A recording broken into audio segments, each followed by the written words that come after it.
Good morning. Let's play some Final Fantasy XIV, shall we?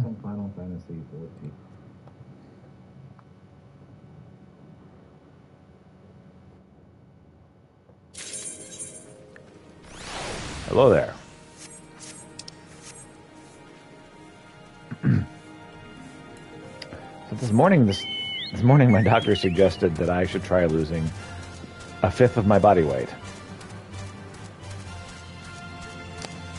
So that's going to be a thing. Hopefully I'll have an inspiring before and after.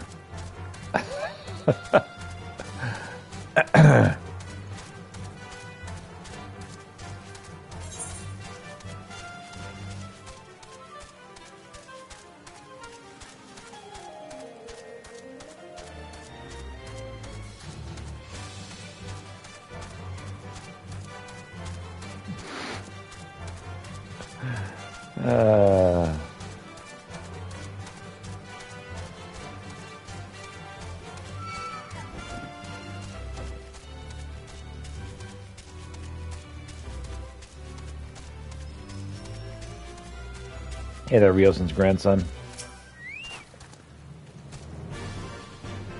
you get them to return my mugwort? Sure, here you go. Oh, thank you so much. I was trying to collect plants to make some medicine. I read about it in one of them grandfather's botany books. And there are so many sick people in the village, I just wanted to help. There's one more thing I need for the medicine. Waterweed. I tried to fish some out of the river earlier with a pole, but I didn't have much luck. Could you get some for me? That sounds like something I have no problem doing. Maybe some problem. We'll see. Hopefully no problem.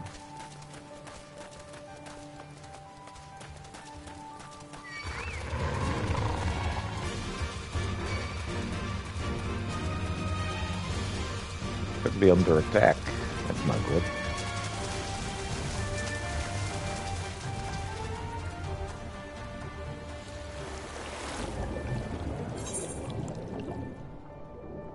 Hey, there we go.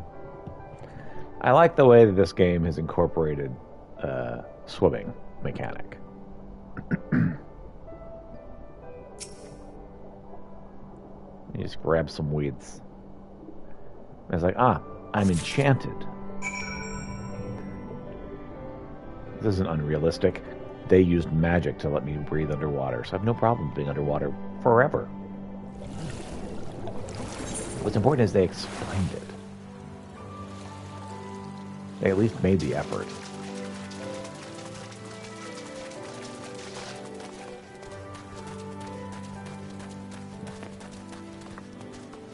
I appreciate the explanation.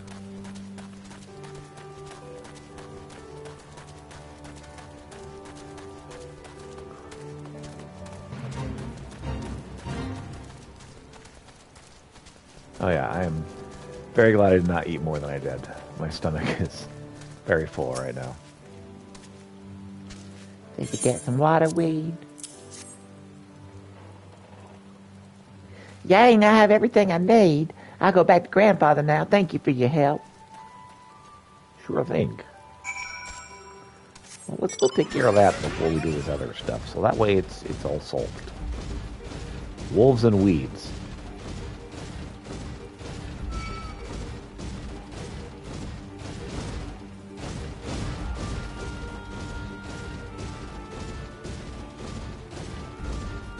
Architecture is really cool looking.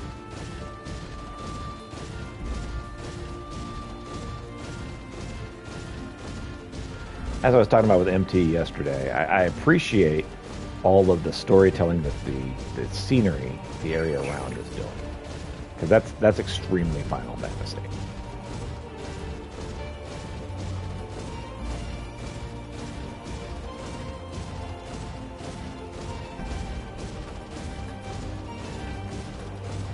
You know what? I half want to do the soiree in its ultimate right now.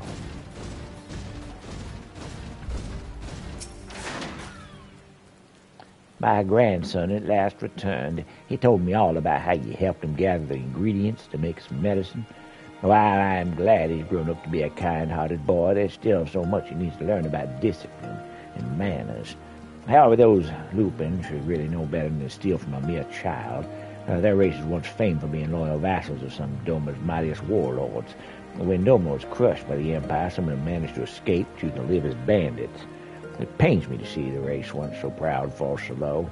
There's something else we have Garlemald to thank for, I suppose.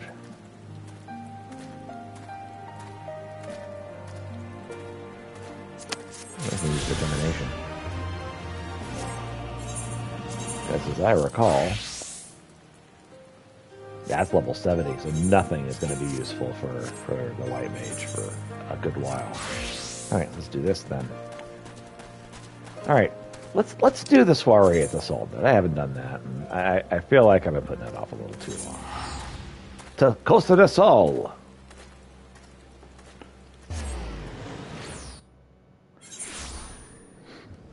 New Flexi, new you.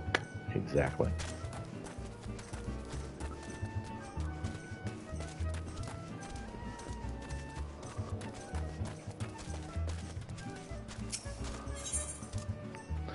Welcome, Empty. How you doing? I was just talking a little while ago about our conversation yesterday about how nice the storytelling is visually from all of just the environment. Fleece, mobile. New Fleece, new Flexi. I thought you maybe meant Fleece, but I'm going to read what you said, dang it, and we're going to make it work. It's fine. Nimira is ready to take the show on the road. Well, if it isn't my star pupil, you couldn't have come at a better time. A messenger just arrived. It would appear that Master Gagaruju has received a response from his friends in the Sultanate. I didn't see a flex. Speaking of which, I'm going to attempt to lose a whole lot of weight over the next year. Doctor's orders. So, you can say you knew me when I was fat. Hopefully. As for the details, he would deliver them to us in person. Why don't you go on ahead to his villa? I'll fetch Rana and be along shortly. I freaking love the honor. That type of doctor visit. Yeah, the fun kind. Listen, you're going to have 2 meals a day, and you can't have either one with your wife, or you're going to die. And I'm like, that's looking pretty good right now. But no, we're gonna go for it. We're gonna try to make it work. This is fine. This is fine.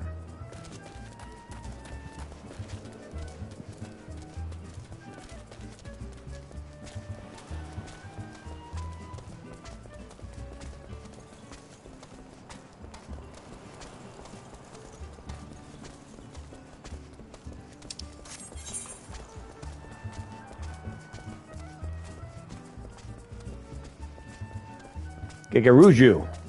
Let's go. Like any gamer, of course, I take it as a challenge. It's like, all right, I'm going to lose 50 pounds. Let's do this. Because of the timing, predominantly. Wife doesn't get off work until 6:30. I need to be done eating at 6. So, from noon to 6, that is my intermittent fasting period. I can move the beginning time earlier, a little bit earlier. I really can't mess with the bottom time if I want it to work. I mean, I can eat whatever I want if I don't care if I lose any weight. I could try one of those diets that never works. So yeah, we'll have fun. We'll see how it goes. I will keep you posted. Well, if it isn't my second favorite dancer. Good news, my boy. Thanks to the highest recommendation of yours truly, my friends of the Syndicate would be more than happy to host one of your performances in Loda.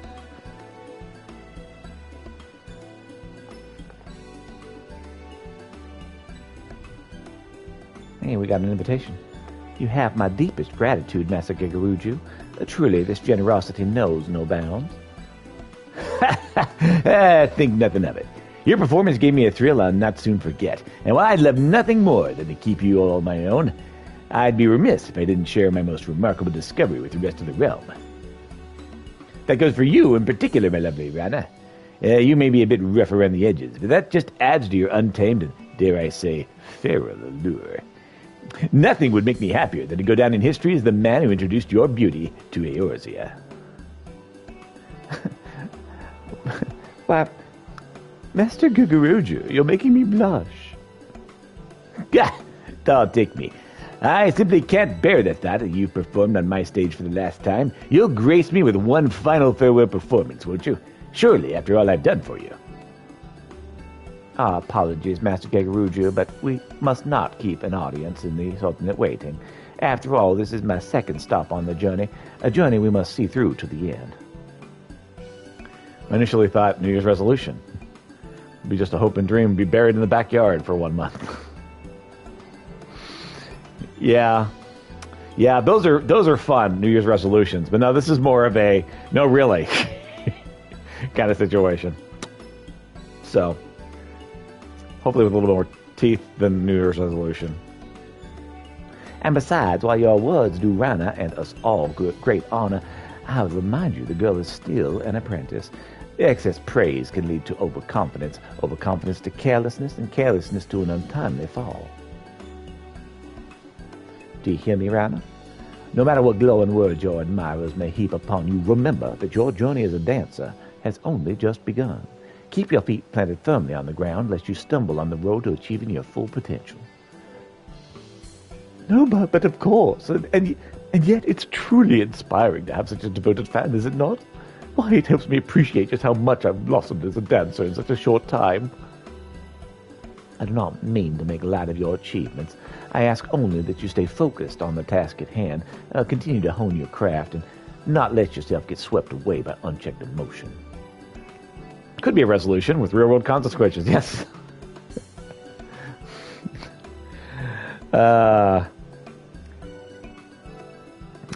A resolution that could lead to an unfortunate resolution, if it's not held to.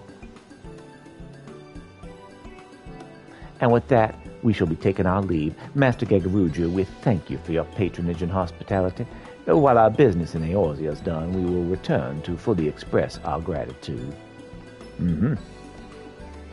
You need not feel compelled to travel with the troop, Peter. I trust that you have matters of your own that you would attend to along the way. We shall await you in Ul'dah. Resolution with an unfortunate conclusion. Potentially. Hey there, Kit Kat. What's up? Smokey says hello.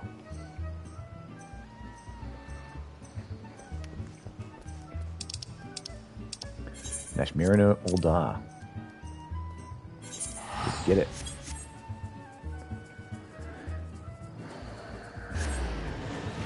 I know, Smokey. I love you too, buddy.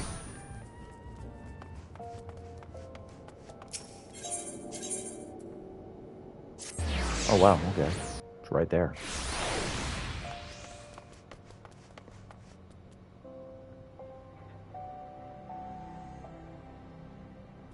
I have to make a decision.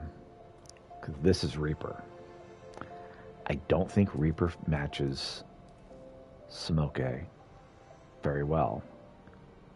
As someone who is very focused on being like a natural, what have you, balance of nature, whatever, I don't think Reaper would be his thing.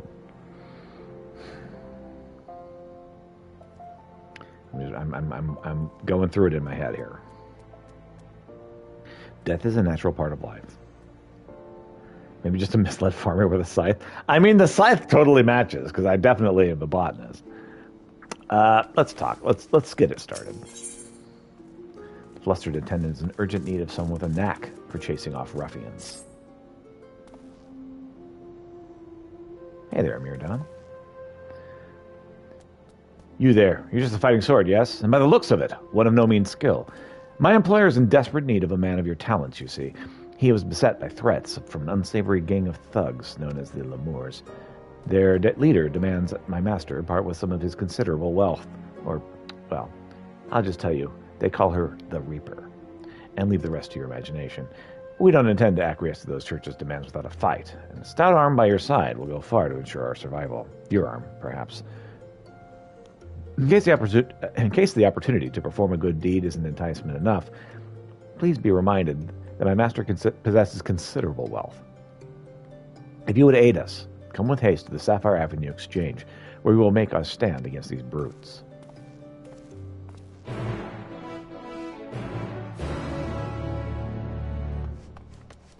That's cool music.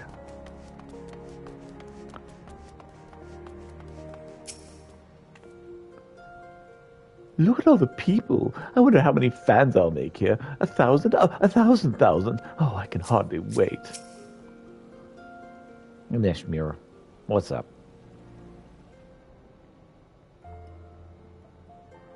So this is Uldar, the jewel of the desert. But we're not here to see the sights. No, we must decide upon a suitable venue for our next performance. If you access the Reaper, then you can access Sage. Access to Sage. Sage seems a little bit closer to what he would do. As a matter of fact, I already have an idea. I was thinking we might put on a show in Stone's Throw, a settlement outside of town, said to be the home of the poor and the downtrodden. Are you sure about this, Mistress Namira? I agree the arts should be enjoyed by the low-born as well as the high, but is some glorified shanty town truly the best place for us to find an audience here? I would have it no other way. Now, listen to me, Pieter, and listen carefully. Sure, what do you want? You will recall that I told you that the King's stance has a unique power to clear hearts and minds of worries and lift the spirits of all who behold it. But put another way, bringing joy and succor to the scorn and the suffering is no less than our calling in life. In Limsa as well, our audience included many who were down on their luck, and yet it does not seem these troubles weighed so heavily in their hearts. Mayhap this is a remnant of their pirate heritage, a flagon of ale in hand, a song on their lips, and all their cares fading away. Uldar is different. Here, I fear the scars of the calamity run deeper, particularly amongst those who lack the coin needed to rebuild their lives to their satisfaction. Stone's Throw it will be, and I can think of no place more in need of what we offer. You there. Halt. Halt, I say. You're the dancing troupe that's come at the invitation of the Syndicate, yes?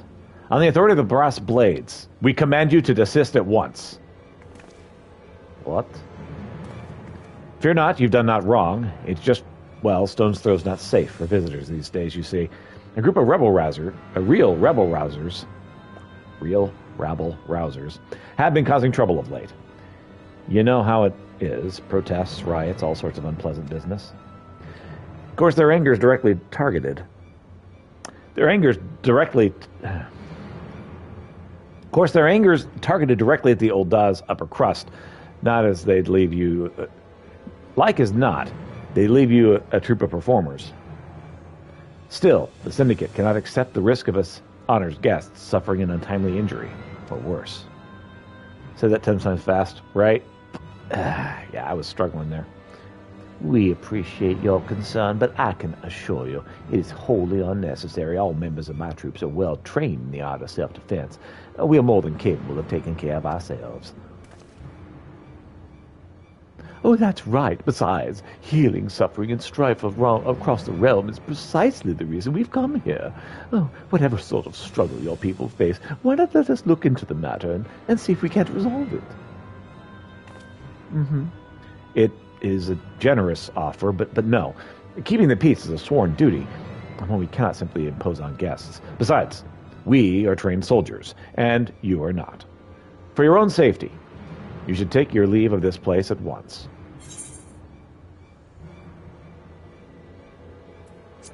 I'm more than just a dancer, you know. I'm also a healer. An adventurer. And one who knows his way around Uldar, you say. Perhaps you are fit to investigate the matter after all. Very well then. You and your friends can carry on. Just promise that you won't go looking for trouble. Huh? Yeah, we make no promises.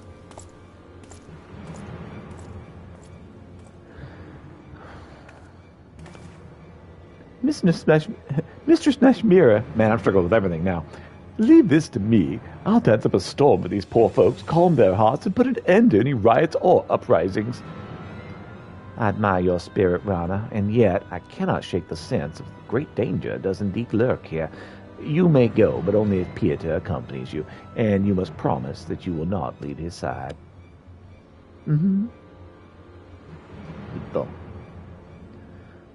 All right, the more the merrier. Don't you agree, Pieter? Let's make for Stone's Throw. I'll race you there. Sure.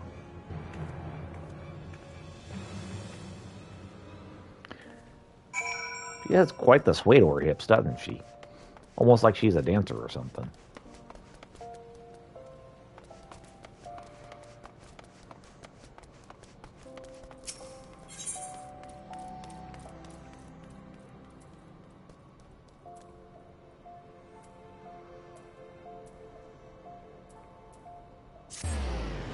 Killer instinct.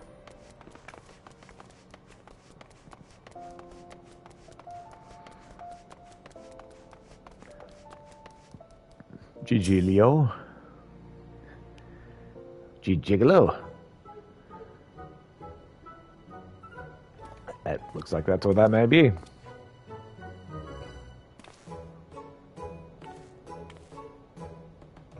Ah, hey, you. I know why you're here. And if you mean to lay a finger on my corn burst, you'll have to pry it from my cold, lifeless... Master Gigilo, he's a friend. This adventurer has agreed to help. We'll show the Reaper what her empty intimidations are worth. I see. My apologies, sir. Tensions in the air have been high of late, and I'm sure you can understand. For reasons that elude me, these lemures have made my life a waking nightmare. Sight unseen, they have been demanding that I pay them for the luxury of my own life. Rumors abound of their origins. Some say they're the detritus of some barbaric nation. They flout our laws and threaten their betters with impunity. They're led by a dead-eyed killer who draws her scythe at the smallest slight. Refuse their payments of coin, and she takes her share from your lifeblood instead. Rubbish, I say. The Reaper is not but a toothless bandit. Interesting theory you have there. Care to test it? Ah!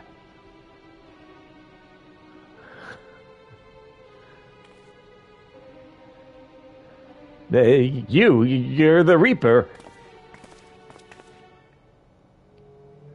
Ah, you're a perceptive one, aren't you? I suppose that's how you came to be in possession of so many shiny things. And what do we have here? Hiring more help while the ledgers remain unbalanced? You wouldn't be trying to wriggle your way out of paying us for a job well done now, would you?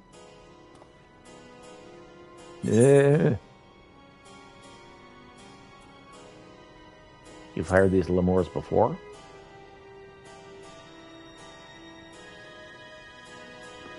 My, how do you keep the lies straight? You didn't tell your hired muscle here that what great friends we are? So great, in fact, that you trusted none other than me and mine to put the scare into your competition. A job we were happy to do. We can't find our fortune in this fair city without stepping over a few bodies on the way, after all. But as flexible as our morals are, I'm afraid without a coin to bend them, we only have one recourse. Unless...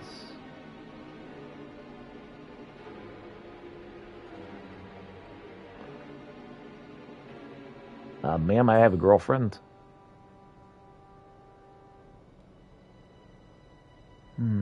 One does wonder how you found yourself with a bodyguard of such uncommon mettle.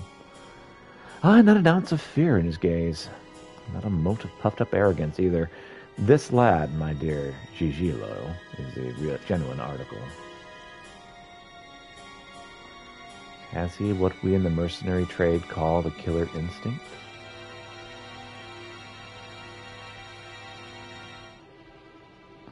How is this, for the sake of a long-standing friendship? I'll make it simple. Allow me to take this adventurer off your hands, and the debt is forgiven. What? That's all? I believe this is what they call in your trade a bargain. As for you, adventurer, it seems you've been made a free agent. And if you're still inclined to put those instincts of yours to use, come and visit our headquarters in Pearl Lane. The door will be open.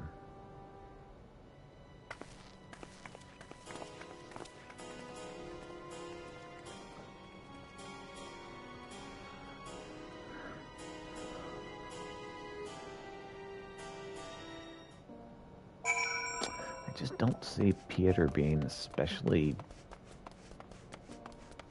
stabby. We'll go ahead and get it started, kind of like we did with Gunblade. I think we'll leave Reaper out afterward. Ah, the triumphant old daytime music. I think we'll at least get this started, and I think we'll leave it after that.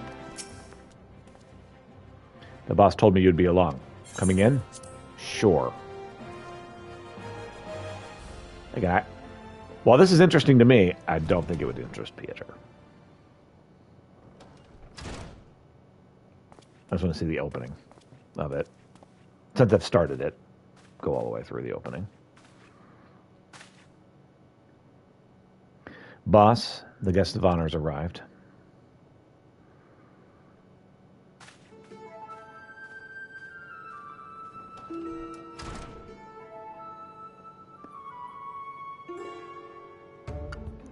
Ooh.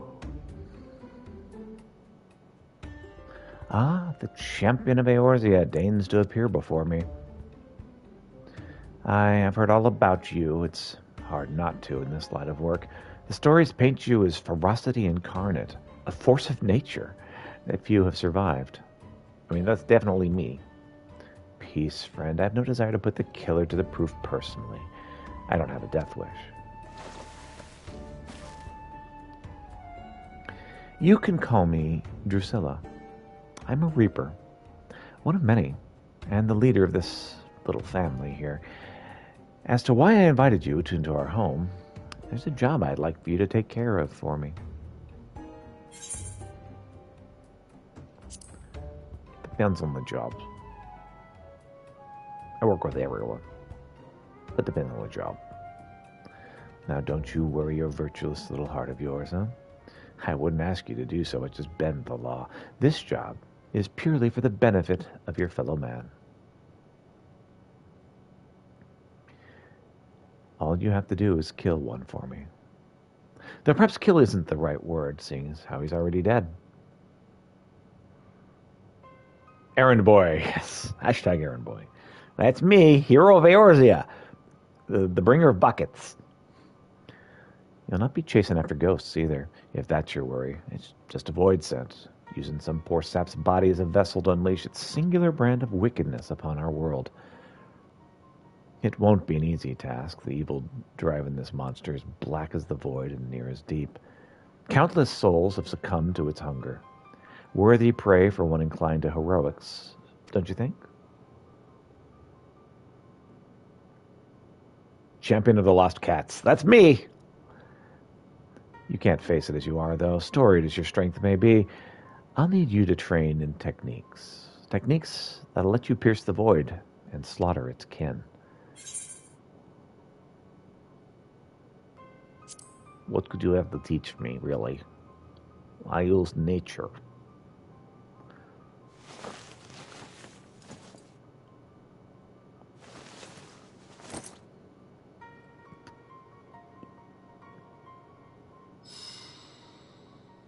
Oh, Garlean.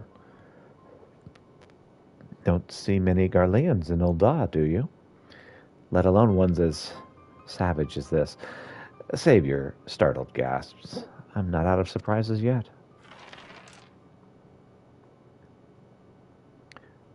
Hold your hand out to the crystal here. If you're made of the stuff I think you are, then you are in for a treat.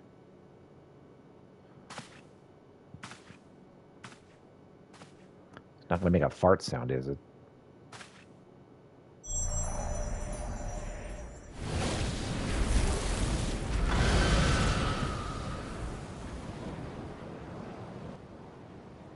That's it. I knew you had what it takes. This would be an avatar, a manifestation of your essence, and the Stygian power of the void scent on the other side. A void scent to which, if you so choose, you will bind to yourself. So my alt would be all over this. Pieter is like, nope, from this point on. You'll gain skills unlike anything you've ever known. Skills that'll be allowing people like me to operate in the shadows and kill those that need killing since time immemorial. Peter's definitely not an assassin. He would not be over this at all. And your first assignment, should you walk this path, is to use the power of one void sent against another for the betterment of the realm. Your reward will be the wisdom of countless generations of Garlean assassins. But if siding with my kind makes your stomach churn, then take your indignation and piss off. Misled farmer, yep. And if you've any concern for the sanctity of your soul, then you take your virtue and piss off. However, if you've none of the aforementioned objections, and you don't mind walking on the knife's edge twixt life and death, then you'll have the tools to see the justice done and done right every time. Misled farmer, that's me. This is the choice you must make. And soon, every moment our quarry stalks the land is another opportunity for it to do harm.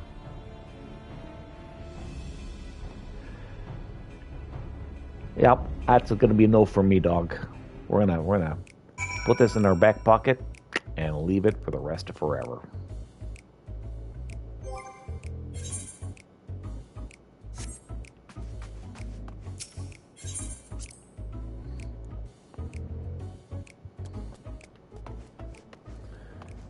Yep. Again, this is not something he would do.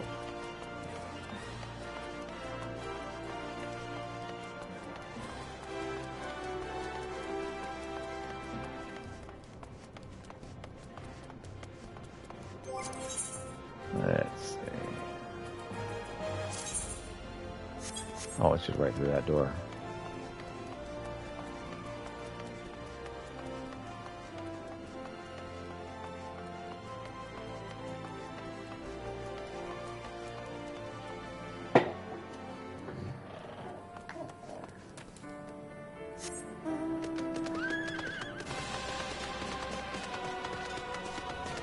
In his eyes, Pieter is right, and only ever does what he believes is right. Even if leave all the side quests, and that's the one, that area is so void of quests. Yep. Pierre does all the side quests. Also flying, by the way, right? Yeah, I could fly.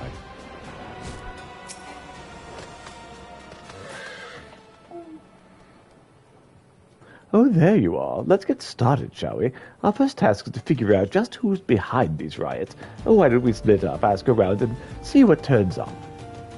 Sure, we can do that. Don't tell me you're worried about that silly promise I made to Mistress Mashmira. Oh, come on now, Pieter. Clearly she worries overmuch. You saw me on that stage. Do I look like someone who can't take care of herself? Now, let's see what the townspeople can tell us. Meet you back here when we're both done, all right?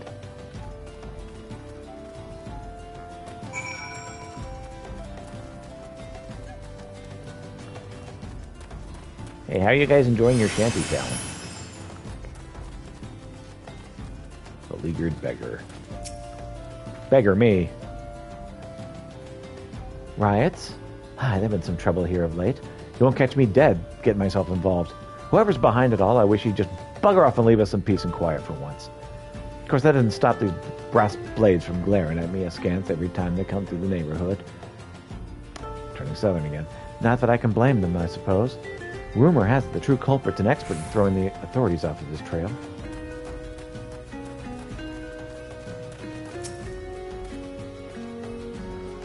Looking for some rabble-rouser rioter, you say? I might know a thing or two. What's it to you? None of us here in Stonestone have much love for the rich. This much is true. Still, it wasn't until lately when someone started talking about actually giving them their due. But they were just talking big, but lately it seems that they've been putting their plot into action.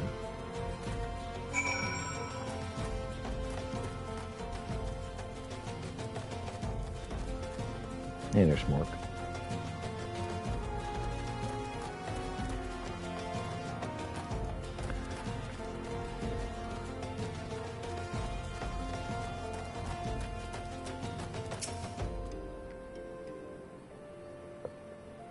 Stand here waiting. Hey, you there. You friends with that Makot girl? The one with the fancy dress? Yes.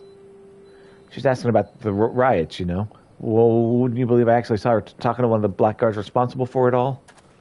What? Last thing I saw, he was leading her away somewhere. I'd go after her if I were you. Well, I wouldn't. Never had the nerve for that sort of thing. But I reckon you should, before the poor thing comes to harm.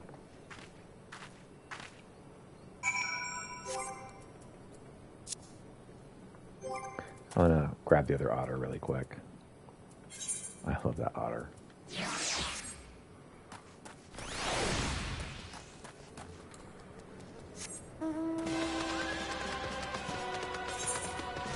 The otters are fantastic. Thank you.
What's up, lady?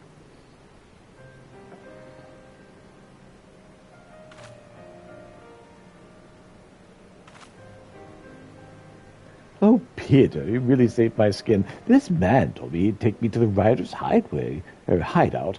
He led me there, and then, well, to be honest, I'm still entirely unsure what I witnessed. That was the strangest thing. As soon as he brought me here, his body began to sway and spin in the strangest way, and if I didn't know better, I'd say he was dancing.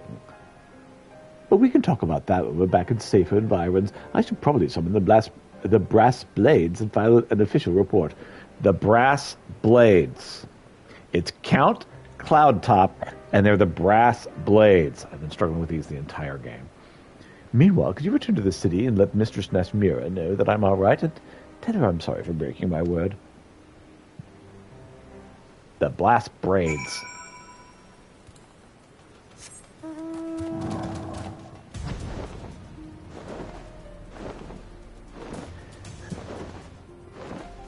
The blast braids and Count Cloudtop. Oh. Those are the ways I've been mispronouncing those.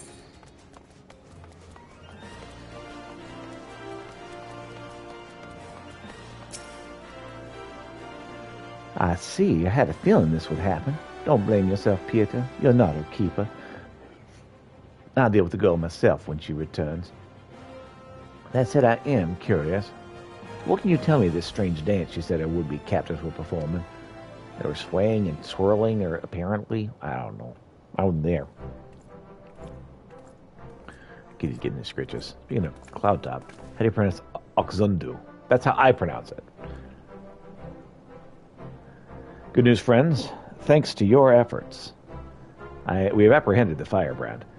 Peace should now return to Stone's Throw for now, at least until the rebel-rousers decide to fan the flames. Still, there's one part of the story that does not sit well with me. The girl here claims she saw her captors dancing, but those we took into custody swear to the last man they remember no such thing. Well, they deny they were dancing. Why ever would you feel the need to lie about something so innocuous that they were convinced of a far more heinous crime? What about the arcana spell Psychic? It's physic, but Psychic is how I always end up pronouncing that one.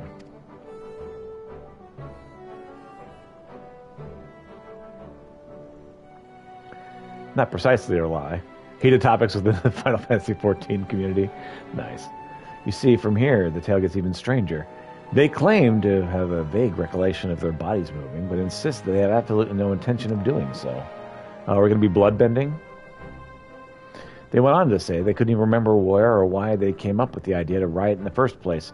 On the contrary, they seemed almost relieved, just as if some evil spirit had been banished from them. Kitty's getting her scritches in. Come there, Avatar. Exactly. Sounds like our friends have been partaking in a particularly unstable and unsavory alchemical concoction. At any rate, the Brass Blades will be taking over the investigation from here. Thank you for your assistance, and please, carry on with the preparations for your performance with our blessing.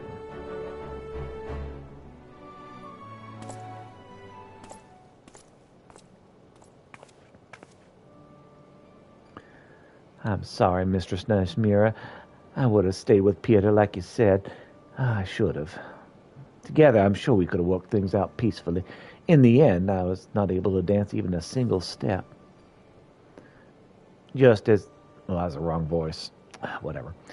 Just as a creased dance can enthrall and inspire, so it can serve us in battle. A true dancer must be prepared for both possibilities at all times. Peter was able to display his skills as a dancer in battle today, and I suspect it was for that very reason that your would-be captors... Oh, but never mind that. What are you talking about? Rana, you disappoint me. It's not the lack of dancing prowess that led to your failure today. No, it was the overconfidence that led you to stray from your partner's side. When Troop Falsium's dances, we dance as one. We dance to stir hearts and lift spirits, not merely to show off our skills, that our admirers might shower us with empty praise. I thought you understood this, but it's clear you still have much to learn. I'm sorry, Mistress Nashmira. I promise I'll not repeat my mistake. And we never saw her again. Forgive me for making you suffer the girl's foolishness, Peter. Although she is grown in skill, it's clear she's still a child in more ways than one. I can only hope that she'd take today's lesson to heart, lest she eventually pay the price. You'll ask much of the girl. Being a true dancer is more than knowing how to move one's feet. I must be tougher on Rana than anyone, lest Troop Falsium fail to carry out its sworn duty. I can see you're confused by my words. Do not worry. All will become evident in due time. Yes, both you and Rana will understand all too well. What? And with that, I must prepare for our forthcoming performance. This time I'll be asking Rana to take the stage alone. She may consider it her opportunity to reflect upon her actions today and, God's willing, learn to grow from her missteps.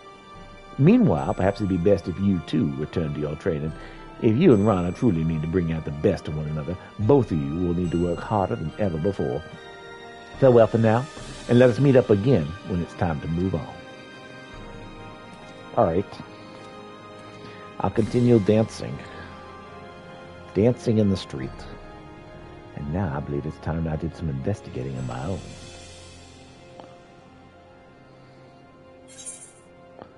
I'm so excited I just cannot hide it.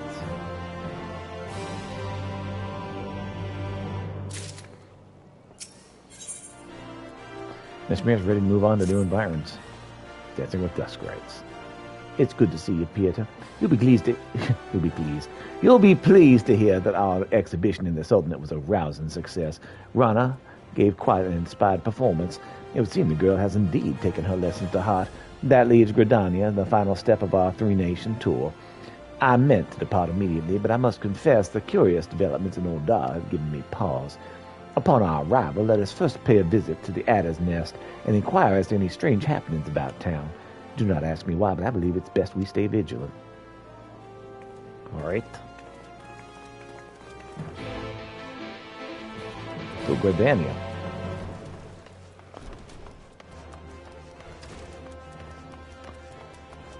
So I now suspect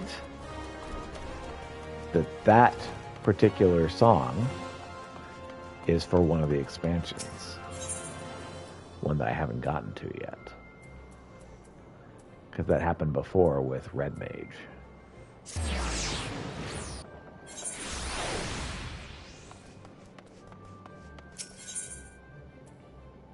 Without looking anything up. Gridania.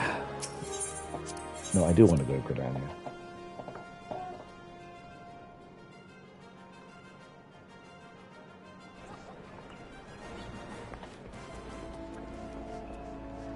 It's funny when you just have blind just trying to guess at stuff. It's like, I think this is...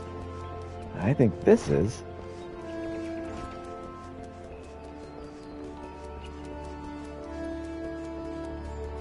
Oh, Happy Cat is just having a good old time resting over here.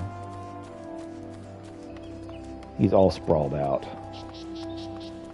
He's a cat swant. Croissant? How do you cat croissant? Anyway, that's what he's doing. He's just doing the thing over here. Hope you enjoyed my performance.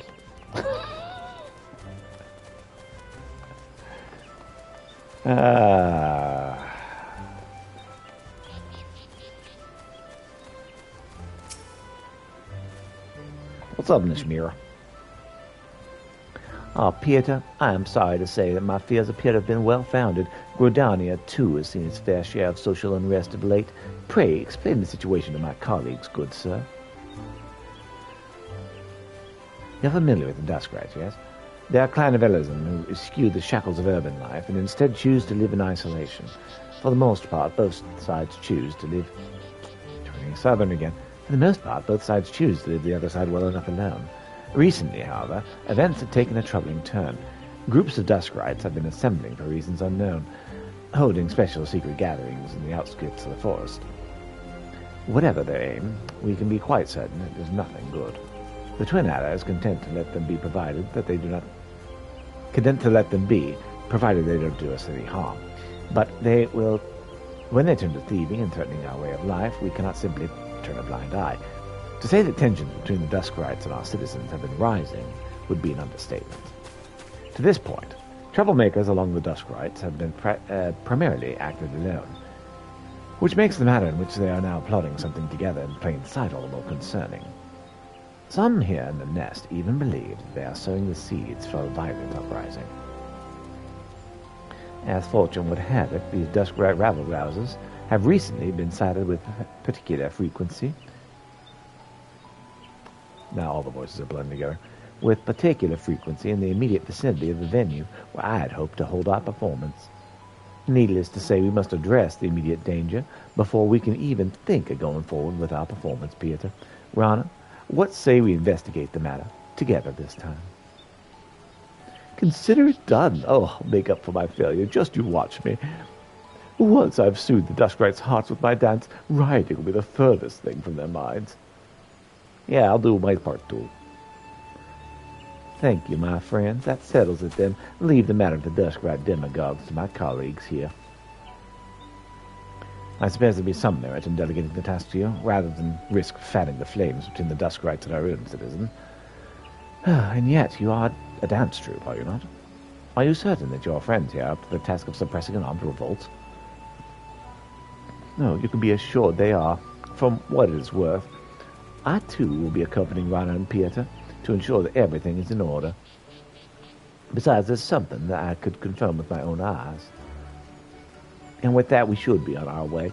The Duskrites in question are said to be congregating in the South Shroud.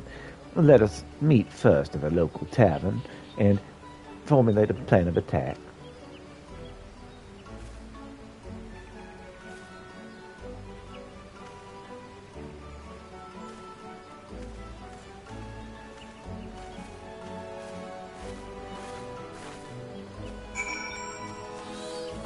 Do each individual voice just fine. It's whenever I start trying to mix the voices that everything falls apart.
All right.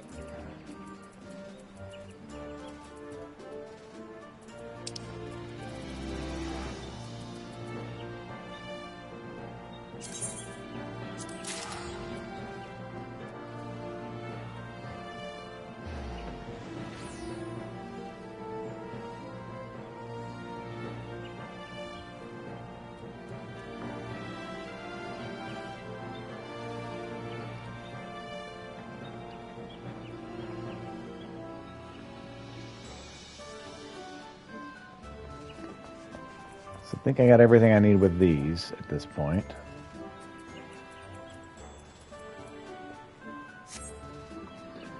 So what I would need next would be shells, ores, and seeds, which I can't get here.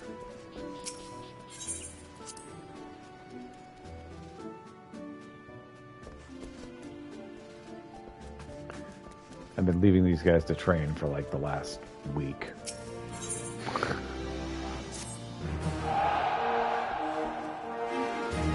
Level up. Greetings, Commander. The squadron is performing well, but let's keep up the pace. How should we proceed? Mission deployment or trading? Let's do a mission. Been a minute since we've done a mission. Beastman Recon. They should totally beat this.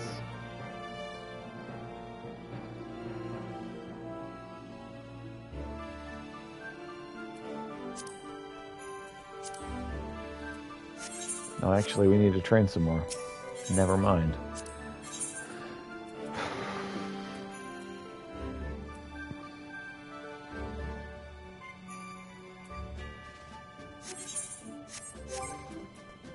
Let me actually...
Can't change class, huh?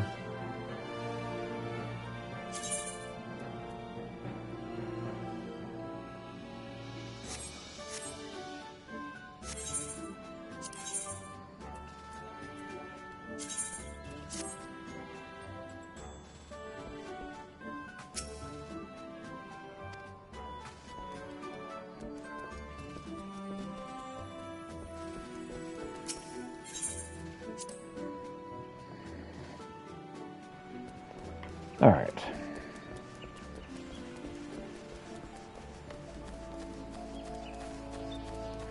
I do have a squad. They need to be trained. They're not very well trained right now.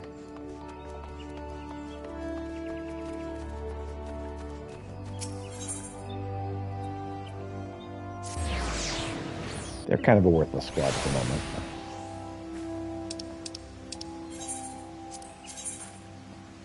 Oh, I'm going to the wrong place entirely.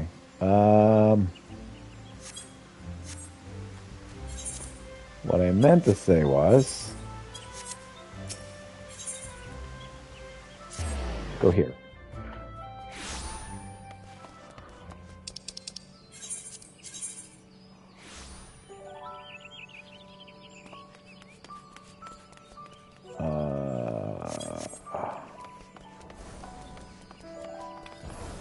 What I actually meant was...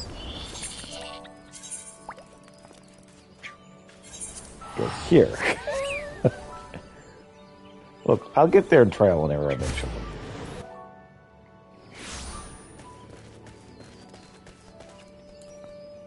Actually, no. Let's mend.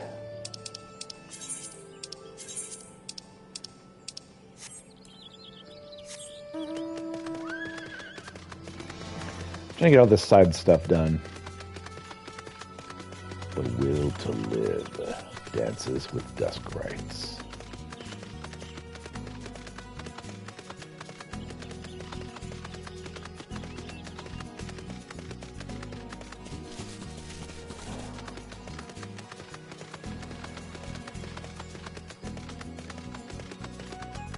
I'm sorry, but I don't think living is in my will. According to one of the regulars here, the Duskrite troublemakers, were seen not long ago just to the northeast of here. And that's not all. A rumor says that they were, and I quote, gyrating and undulating in a most curious way. Is my squadron full? I don't think so. I think we can get like 2 more people. I think we're close to full, but we're not quite there. I haven't got available anybody else. Whatever it was we witnessed in Thanalan, it seems likely it's affected the people here as well. We must investigate the matter with all speed. Come now.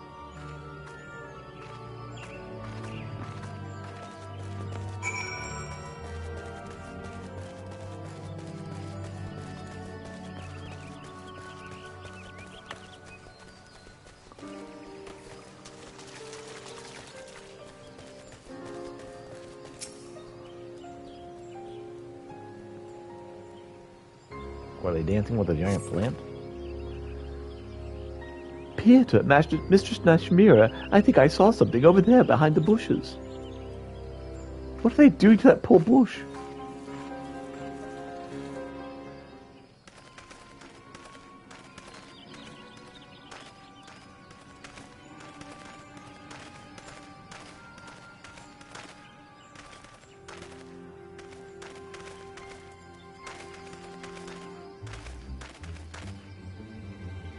Seem kind of zombified.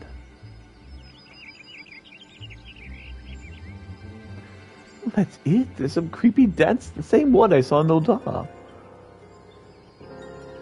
Oh, that's the dance of the damned, just as I'd feared.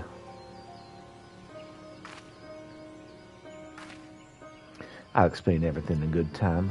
For the moment, just leave them to me. All right, well, if you think that'll be fun.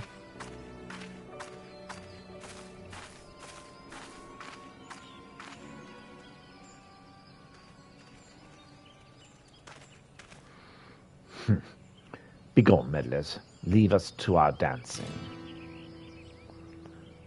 Oh, yes. Final Fantasy IX music. Let's go.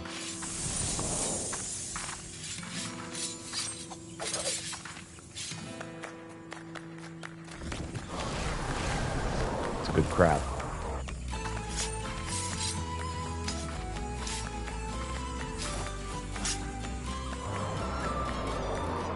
What the... my legs. It's as if they have a mind of their own.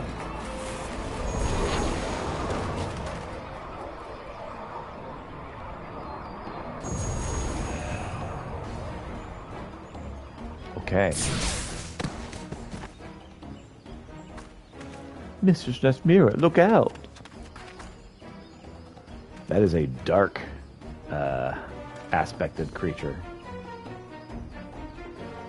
It's like the ice crystals, but for dark magic. I recognize that from other Final Fantasies. Let's go.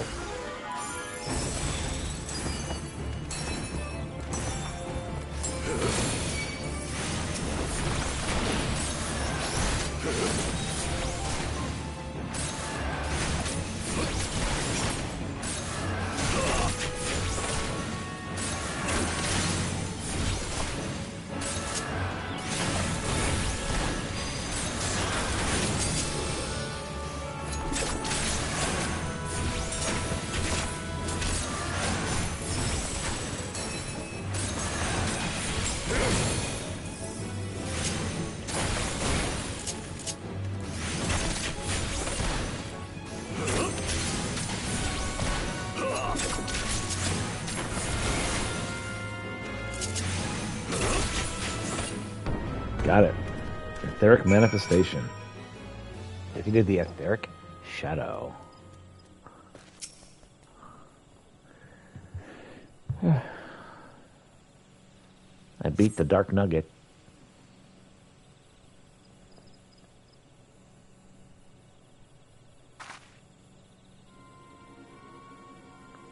Forgive me, Peter, and thank you.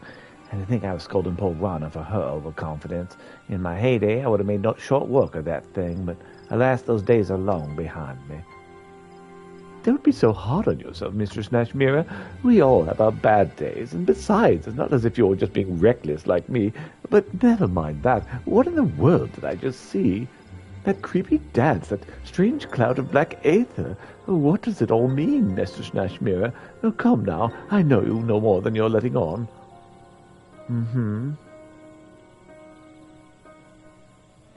I do, and I fully intend to share my knowledge with you, once I've seen what I must see with my own 2 eyes. In the meantime, someone should hand over these men to the twin adders. I suppose you're right, and we must treat your wounds as well. Peter, could I ask you to return to the adder's nest and deliver our report? I'll tend to Mistress Nashmira's scratches and see that no other troublemaking Duskrites show up.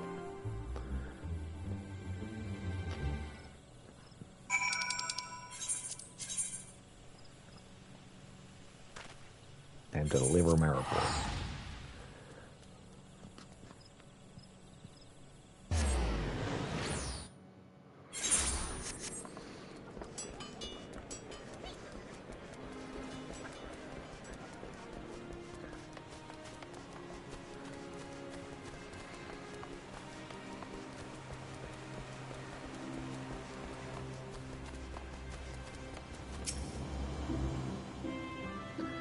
What's this? You apprehended the Duskrite miscreants for us. Splendid. On behalf of all of Gridania, you have our gratitude. We will dispatch a unit to the South Shroud at once.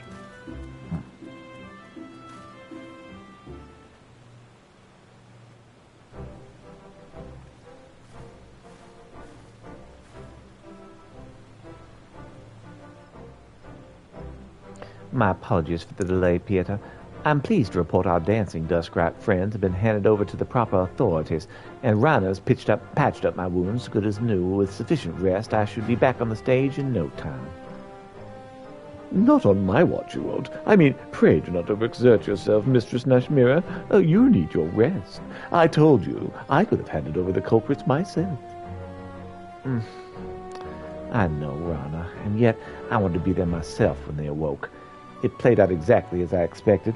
They remembered little or nothing about their dancing, the secret gatherings, or any of the conversations that led up to it all.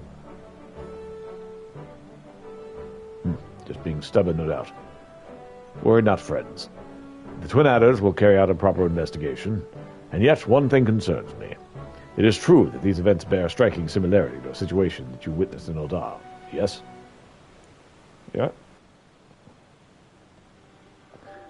What we have witnessed is none other than the Totem Dance, the dance of the damned. And it is that God's given duty as dancers to see it. It is our God's given duty as dancers to see that it is never danced again.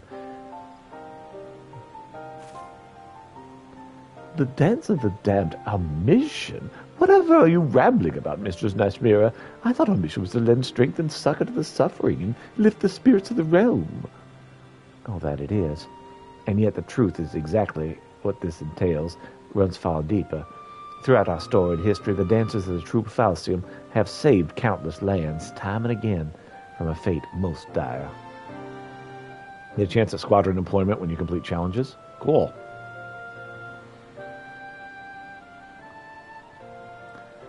When war and calamity ravage the land, fear and anger fills men's hearts, and these emotions fester, reacting with the aether around us.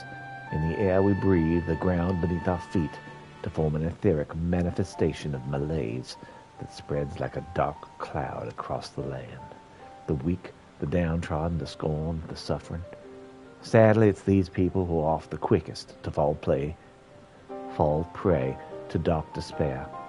Left unchecked, the shadow fully consumes them, the hearts, the minds. In the end, even their control of their very limbs is taken away from them. Okay. the darkness wins. Stripped of the last semblances of their sanity, they flail about in a manner most hideous. Tales tell of mothers blissfully unaware as they trampled their beloved children. Men who dance so violently they rip the limbs from their very bodies. This is the Totentanz, the dance of the damned. What madness is this? If you speak true, this damnable dance you speak of arises from the fear and anger in people's hearts. Why did it not manifest itself in the week of the calamity, in Eorzea's darkest hour? Oh, call me mad, but I think I understand. In times of the greatest crisis, just surviving for another day requires all the strength that one can muster. People have neither the time nor the freedom of mind to dwell on emotions like hatred or anger. Raina has the right of it. It's precisely at this time, a time when Eorzea has made great strides in its recovery, yet deeper wounds still go undressed, that your people are most susceptible to that damned dance. So why is it our art was born so many years ago? Well, so that is why it was born so many years ago, not just to drive out the darkness from people's hearts in a figurative sense, but to literally cast out etheric shadows and free the afflicted from the clutches of the Totentanz. Yes, here's the truth of the true falsium, passed down from principle to principle for generations. What I did for the Dusk Rites was to use my dance to extract the darkness from their hearts and give it a physical form, a form that can then be struck down and banished. It's been several centuries since the menace of the Totentanz last reared its ugly head. To be honest, when we first came to Eorzea, I was unsure as to whether or what we would encounter.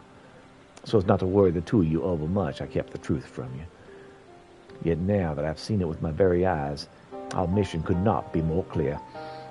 As the inheritors of the Kriegstans, we must chase the shadow of the Totentanz from this realm. Or we must chase it, rather. Chase the shadow of the Totentanz from this realm. I beg forgiveness for the secrecy, my friends, and I ask you to lend me your aid. You can count on me. Peter's all over this crap. Of course you could count on us. After all, Peter and I are dancers of true falsium, too. And it's, like you always say, a dancer never abandons her partner. Why should you have to carry the burden of saving the whole realm all by yourself?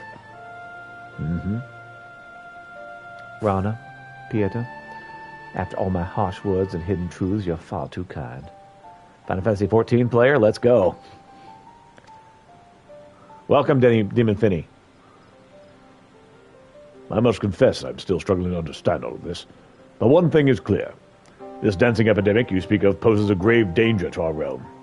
I will contact the other Grand Companies immediately and appraise them of the threat. Yeah, not just a Final Fantasy XIV player.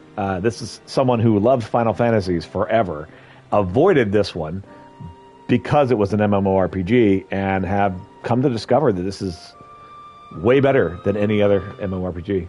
Loving the voices, by the way. Well, thank you. That's kind of why I'm doing it. No problem. Got the link already? Nice. Should there be any reports of similar phenomena in other nations, we'd like to call upon you to deal with the matter. Forgive us for the imposition, but clearly this is beyond our ability. No, Finn. Nice. Thank you. Thank you for inviting him. Oh. Leave this to us. Nothing would honor us more than the nations of Eorzea would place their trust in Troop Falsium and allow us to perform for their people. Bruni got you into this game? Nice. Final Fantasy VII is my jam, though. Oh, yeah. Final Fantasy VII, man. That's good stuff. You know, I've played Final Fantasy VII twice with voices, where I would voice the characters. I think I did better on the first one than the second time. Of course, the remake is fully voiced, so it really wasn't much for me to do on the remake. But I enjoy Final Fantasy VII. It did not age as well as I would have liked, unfortunately, Final Fantasy VII. But it's still a very fun game. 8, 10, and 12 are sick too, yeah. Do you have a Twitter? You know, I used to. I've abandoned X. I don't really have anything better lined up, unfortunately. I once had a Twitter, back when it was Twitter. Threads? I don't have a thread. I'm not opposed to the idea of threads. I basically, I wasn't using the Twitter enough for it to require a replacement, I would be willing to. I do have a Discord, however. Got a tweet out about my channel. All right, well, thank you so much. Appreciate it so much. But yeah, voicing Final Fantasy XIV, playing all the side quests, having a good time. Which Discord? Let me link that, actually. Just a moment.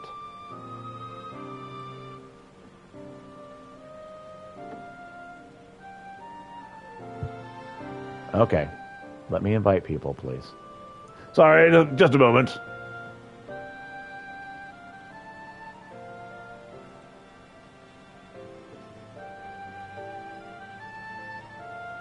There we go. Copy. I don't want to inspect. I hate it whenever I click the wrong button. Inspect elements. Like, no, that's not what I wanted to do at all. A Bun Boy, I say, oh yes, Mr. Bun Bun. That's me. Team Bun Bun. Nothing would honor us more than if the nations of Eorzea would place their trust in Troop Falcium and allow us to perform for their people.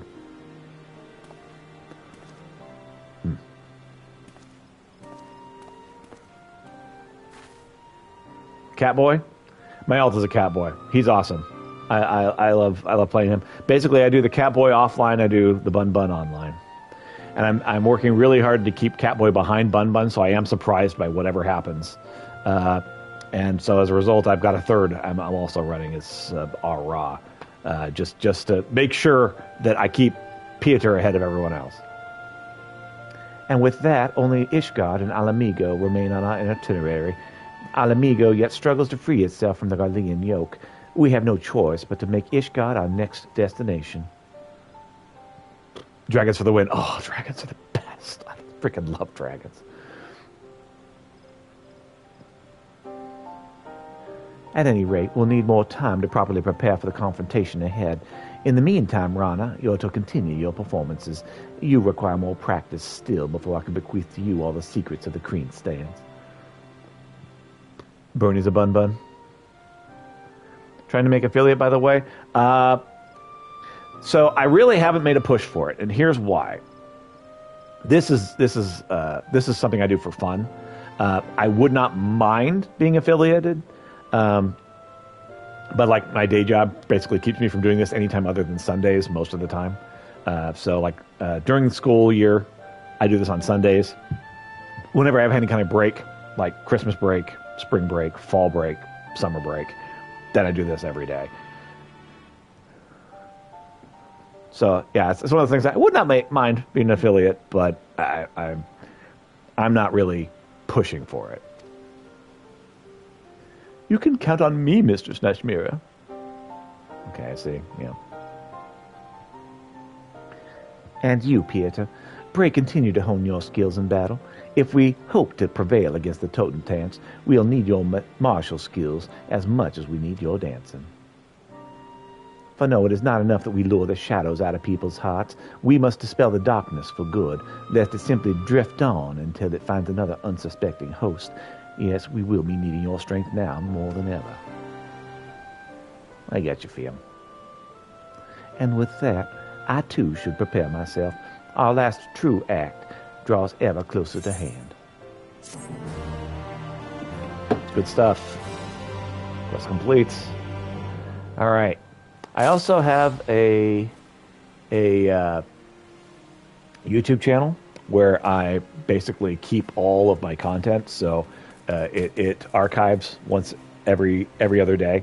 It posts a new video from what I have done in the past. So I'll send you that link as well.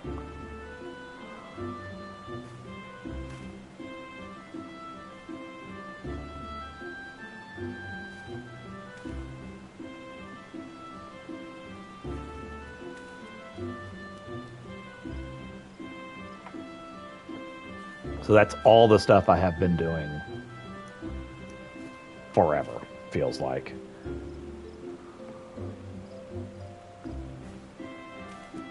I've been streaming for at least 8 years, and all the archives end up on YouTube. I would keep them on Discord, on Twitch, but of course Twitch doesn't really let you keep it.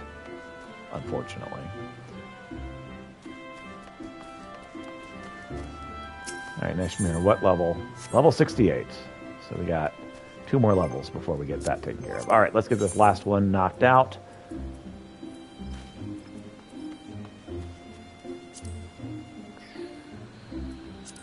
Save that for the wife. Rat bandits. Let's get this one knocked out, and then we'll continue with the story.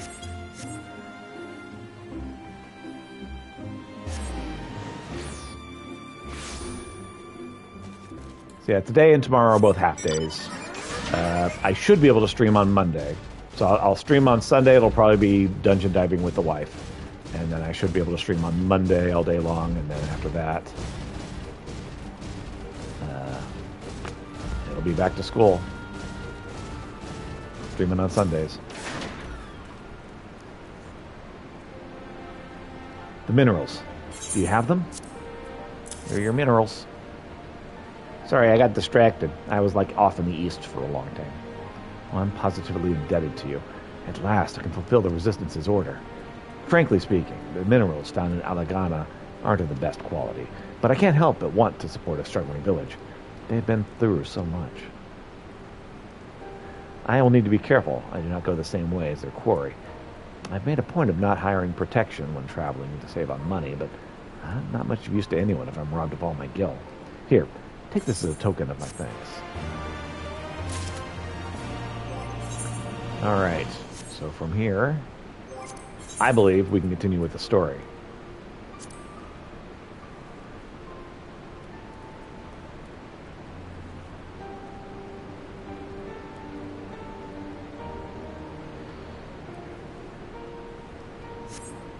Nope. Not yet. White mage first.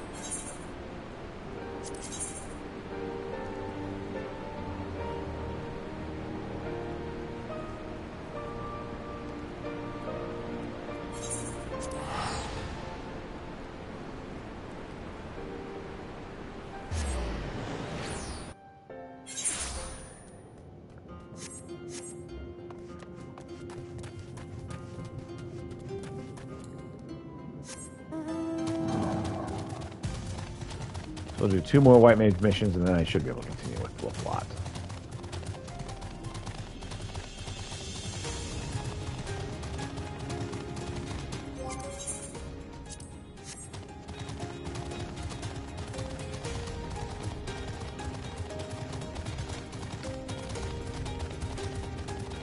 Shit movie.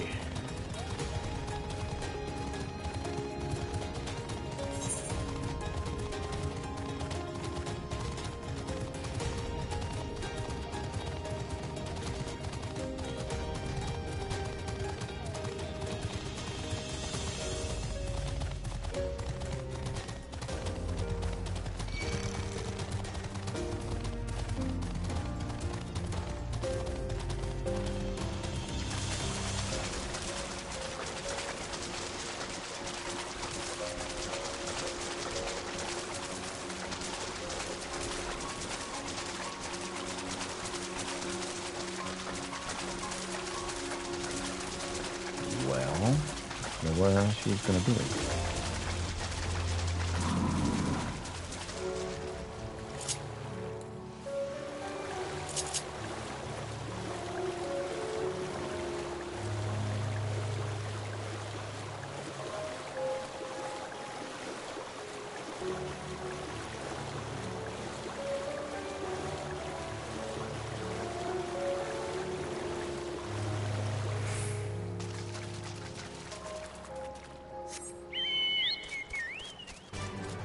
This is the really cool stuff that Empty got me. I'm all kitted out right now in a level 70 awesomeness. Ah, please stay away. Not another step.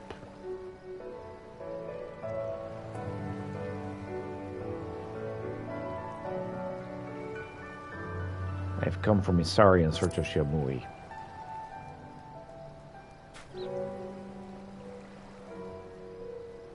From Isari, you say? Was it my father who sent you for me? Yes. My ship was attacked by the Red Kojin. I was saved by this warrior of the blue. Would that we could have saved the cargo on board. Save the cargo? Very well. Wait, your kindness is greatly appreciated, but you cannot mean to go against the Red Kojin, not alone. Please, sir, you have to go after him. He was gravely injured in my rescue. It would be suicide for him to face them in his condition. All right, let's get some bird.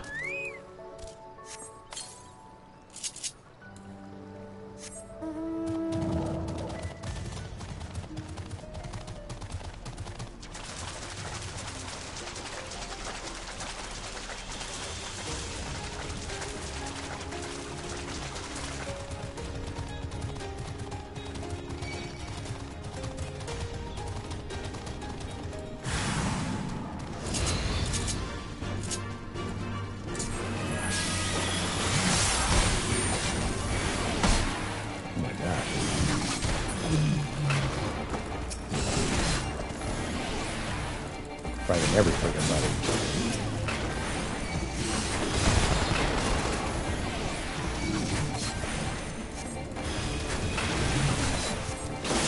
Doing my best tank impression here.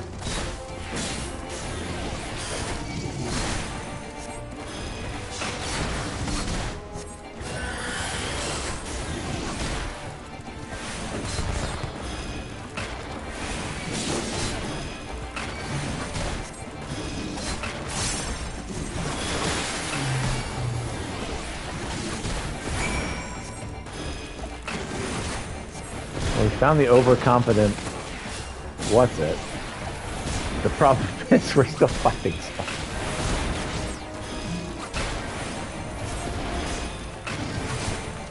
I don't even know what I'm freaking fighting. A strong blade. Oh, I picked a fight with a level 70 thing. Awesome. Doing much better than I should be then.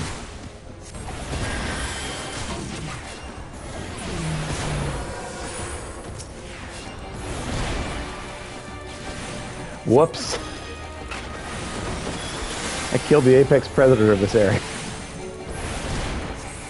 That wasn't supposed to happen. Hey there. Speaking of overconfidence.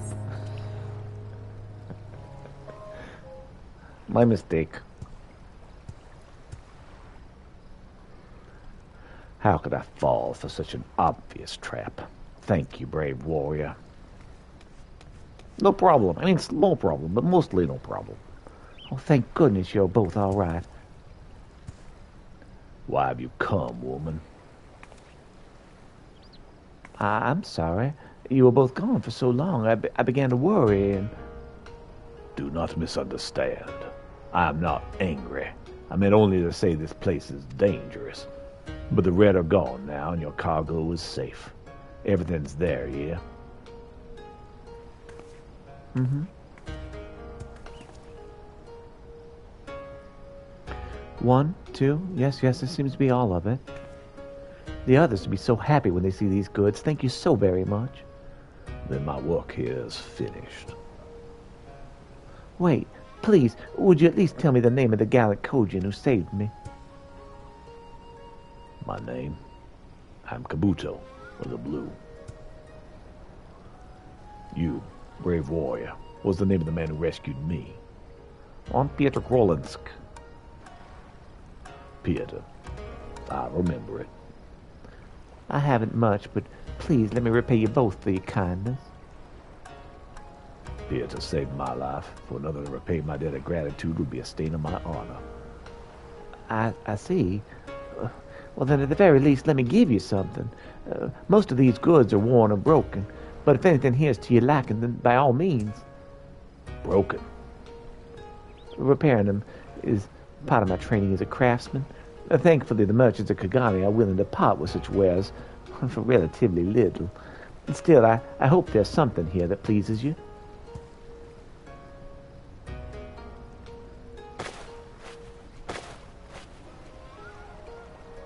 What is this? Oh, that's a Kakuri puppet. What that I knew who made it for how. Fixing it is quite a challenge.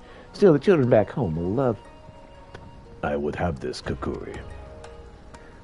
Oh, that's a choice. That's a fine choice indeed. Far be it from me to deny you the Kojin who saved me his reward.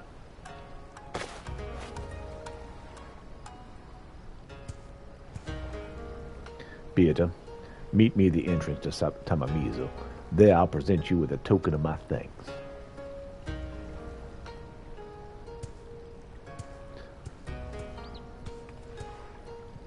A peculiar one, isn't he? Certainly not the best with words, but his heart is true and his sword is pure. Or maybe the other way around. Thank you again for your help. Delivering these home should be easy enough on my own. Take care and safe travels.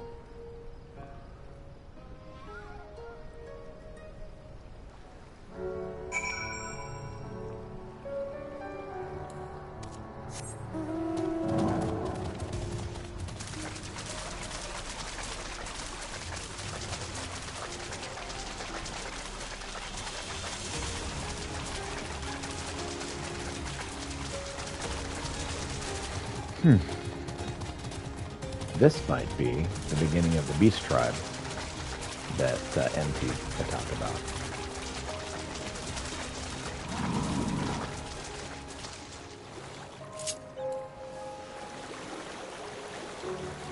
Champion swimmer Pietro Collins at your service.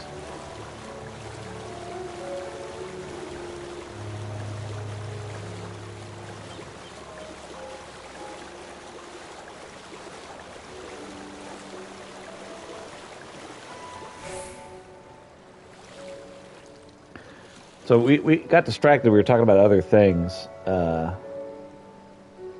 Demon Finney.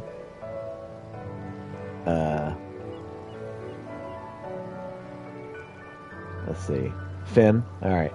So Finn, talking about your favorite Final Fantasies. I have played through Final Fantasy 4, 6, like to the end. 7, 8, 10. 10-2, 12, and I love most of them. Tactics. My favorite is probably Final Fantasy Tactics. Dang it. Let's just keep running. Well, eventually lose interest. Favorite's probably Tactics. My second favorite would be Final Fantasy 12. Really, anything but Matsuno is amazing, which is really the reason why I picked this game up. Because I had heard that Matsuno had done one of the expansions of this.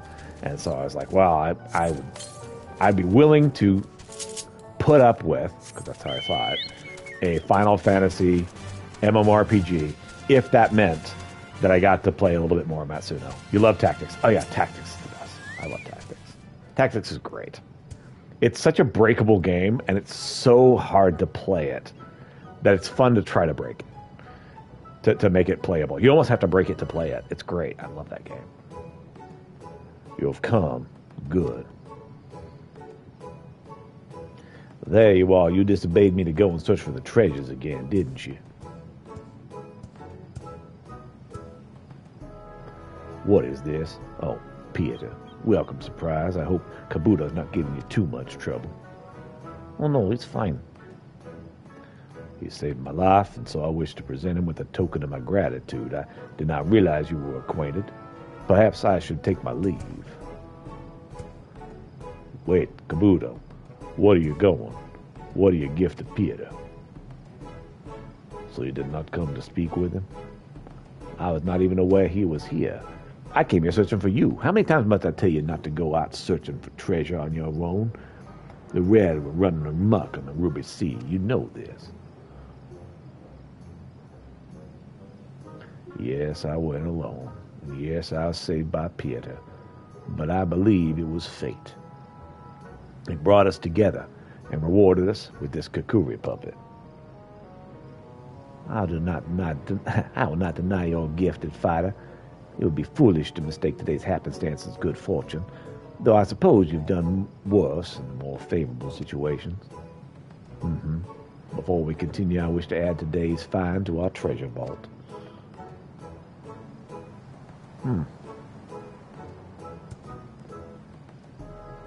You seem puzzled, Pieter. Oh, you must think he means to travel to the island of Zeki. Allow me to explain.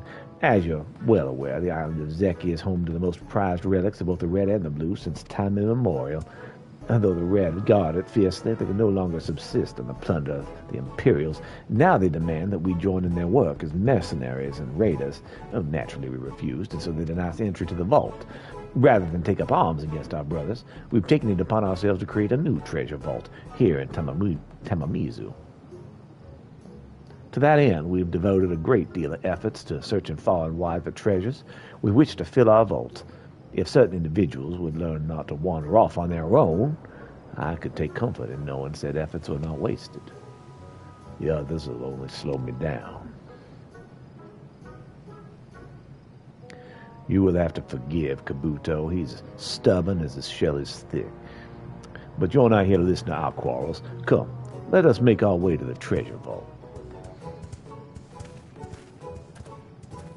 Let's build up the treasure.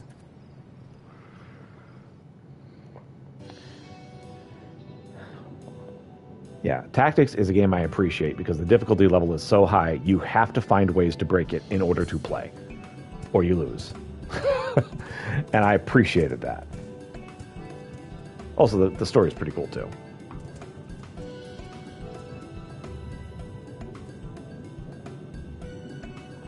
Tactics Advance is a different story, 100%. I agree 100%. Kabuto, you've returned. What wondrous treasure have you brought us today?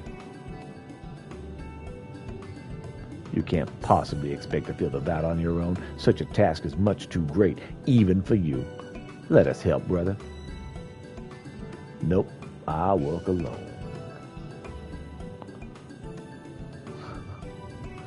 Oh, mine never mentioned the puppet was a Kojin. Such detail, such craftsmanship. The Kami'll surely be pleased with the treasure so fine. Indeed.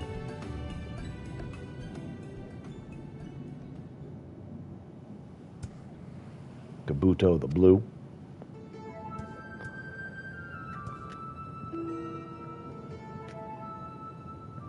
Well, what? Makura, was that you?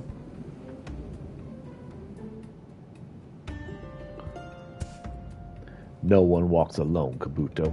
To turn your back on your brothers and sisters would be folly of the greatest order. Sumnagami, oh great divine spirit, we are humbled by your presence.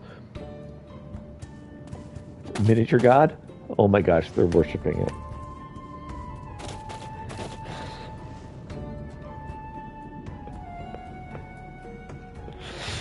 Raise your heads and be proud. You have done well to gather such a glorious bounty. But the task before you is too great for a single Kojin. Kabuto, you must lead your brothers and sisters. Lead them to ever greater treasures and prosperity. This is the greatest thing ever. You have been chosen, brother. I'm honored. Truly I am. I swear on my honor our vault will overflow with riches, but I need no help to... Silence, you will form a company of treasure seekers, starting with him. Yes, you, with the funny ears. I love it. Every time it makes reference to the fact I'm a Vieira, I love it. Please, Divine One, there's no need to burden him with such insolence, and you call yourself a warrior, but your prowess pales before the might of Pieter. Was it not you who said it was your fate that brought you two together?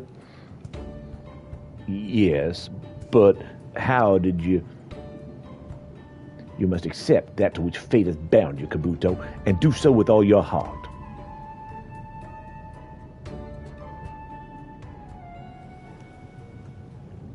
I freaking love this. This is great.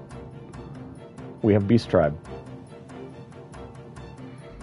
Henceforth, you and yours will be known as the Divine Circle. Who else shall join you in this endeavor?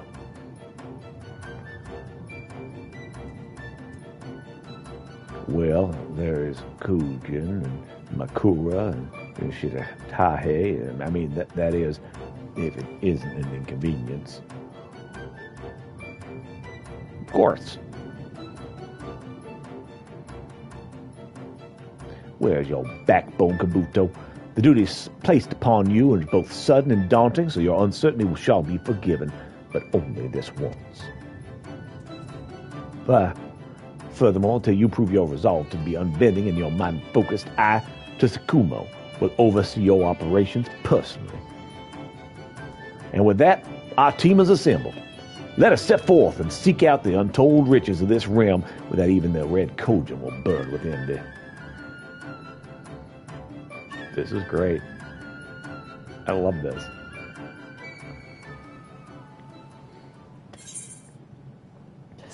And it's a Beast Tribe quest. Tribal quest complete.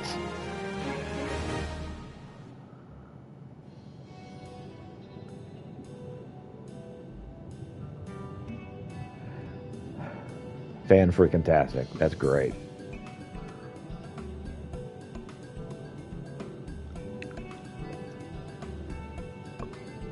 The Blue Kojin have begun making contributions to the treasure vault in Tamamizu.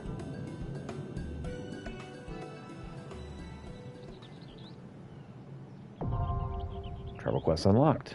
The Divine Circle. Reputation is increased to friendly. You achieve friendly reputation with the Kojin. Kojin tribal quests are now available in Nazukin and Tamamizu. Furthermore, you can purchase wares from the Shudetache.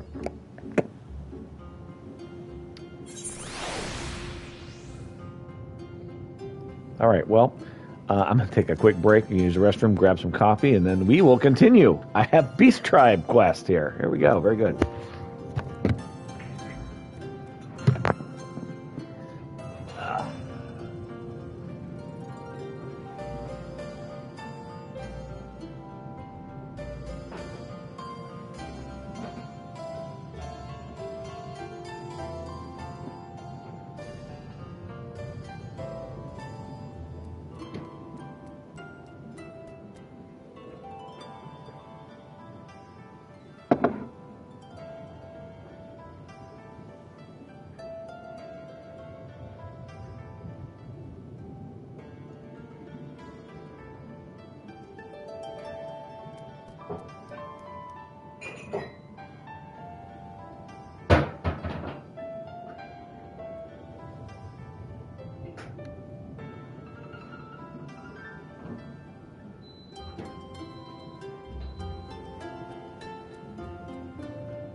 Yeah, Final Fantasy Tactics Advance is...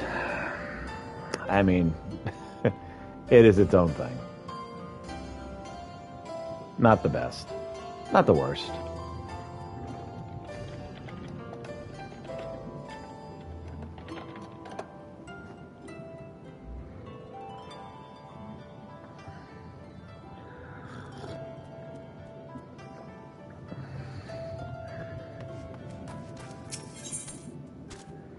All right.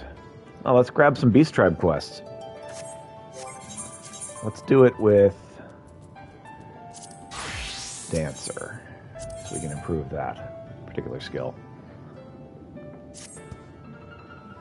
As you'll no doubtless appreciate, treasure hunting is hungry work.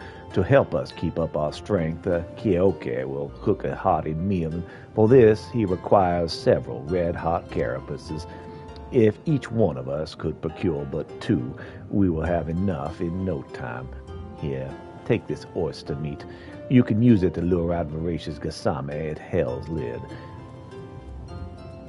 Cool oyster meat. I love the broader otter. I love the otters. Other Gasame will be drawn to the bait, but not all will yield the carapace we need. Take care and good luck.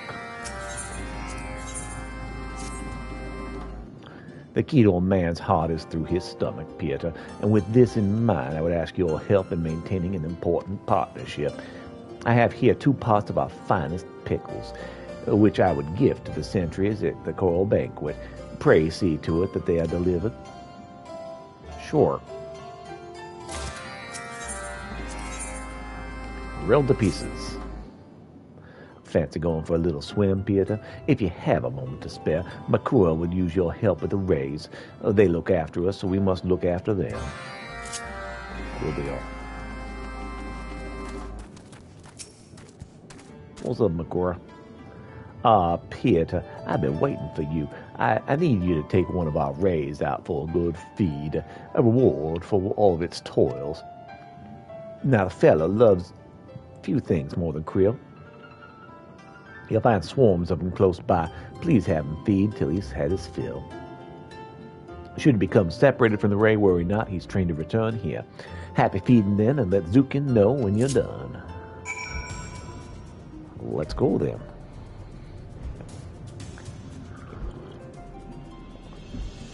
So how close are we to being able to fly here?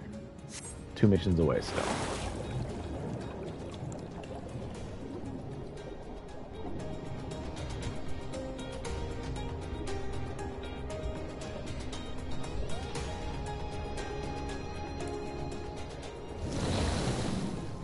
Ray sucks in a copious amount of seawater and krill.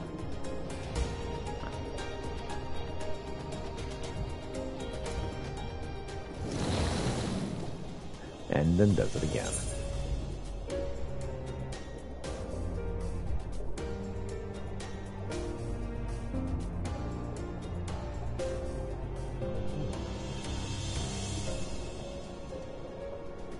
Ah, there it is.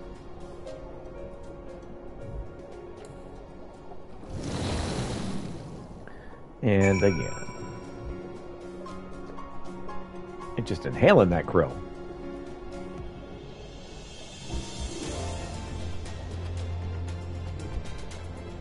Up.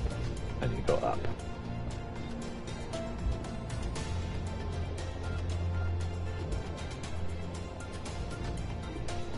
I went up a little too much. That's fine.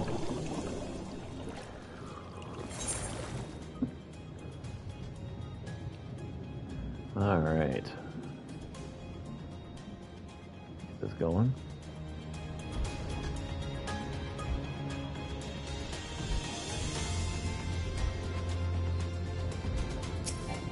Zukin? Oh, I can't do this while mounted.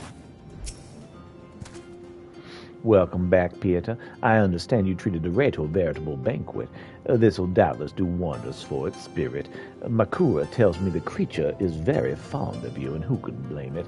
When next it needs a good feed, I trust we can rely on you again. Sure thing.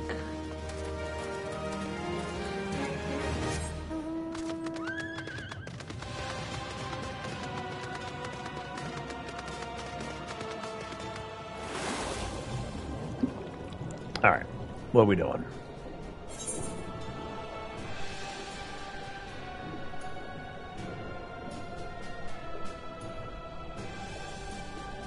Should be stuff up this ways, and then we'll head back the other way.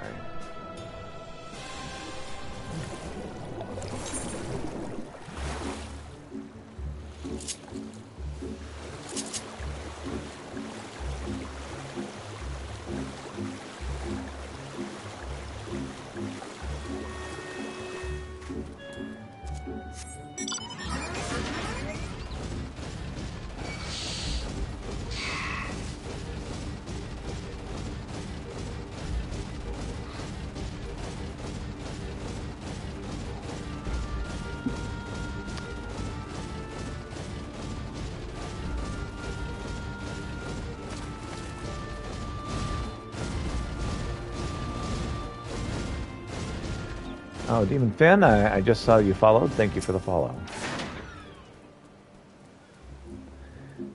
You'd better have a good reason for distracting me on watch. Might be as I drink hard, but I also work hard as well. Here's some pickles. Oh, shot. Pickles from the Koji. You're a good sort, adventurer. A bloody good sort. Let me tell you, these pickles and rice wine are a match made in heaven. This watch can't end soon enough. I know. I'll move quicker. That way the watch will end quicker. What a bloody brilliant idea. I'm guessing if you're drunk, you're really not the best watchman. But then again, well, I know.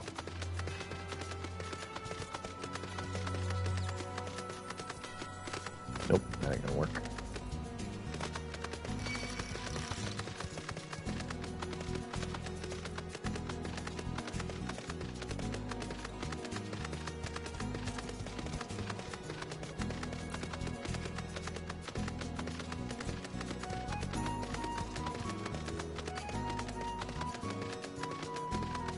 Alright.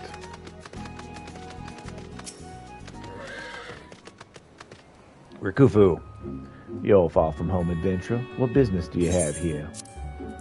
I bring pickles. If it isn't Cajun pickles. Oh, I've been looking forward to this. My thanks, friend. That's me, the pickle provider. We.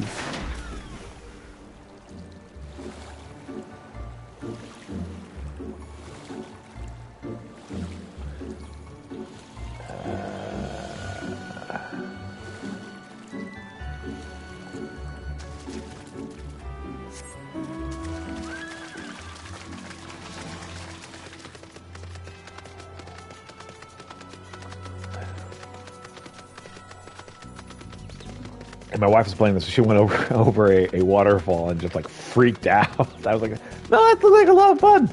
Come on, that's awesome.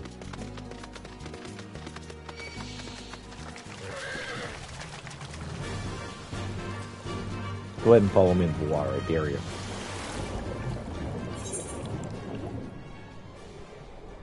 Okay. One wonders how the chocobo can hear me underwater.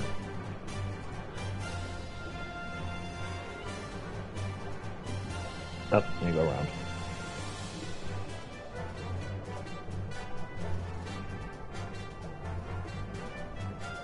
All right, and we'll lure some with oyster meat. That looks like Hell's Lid is going to be on land, so if I remember correctly, anyway.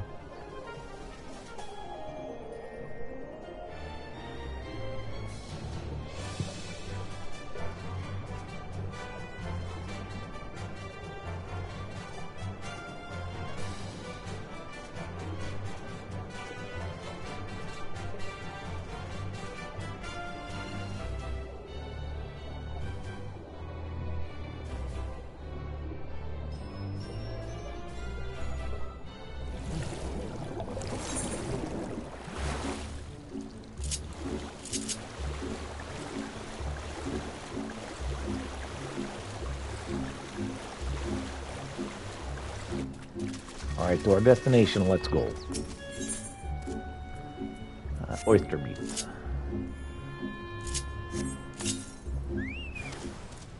Nice and for hostile presence.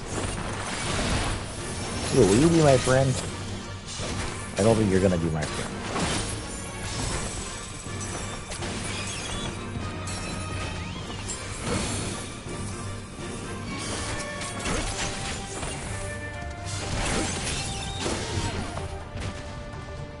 Alright, so we got that one done. One more.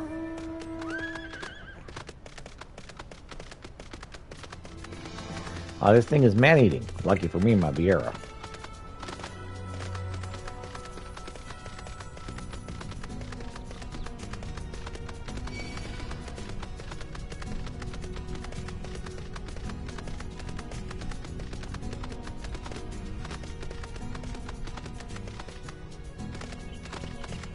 They send me to catch the man-eating crabs because, you see, I'm a Vieira, and so they'll leave me alone.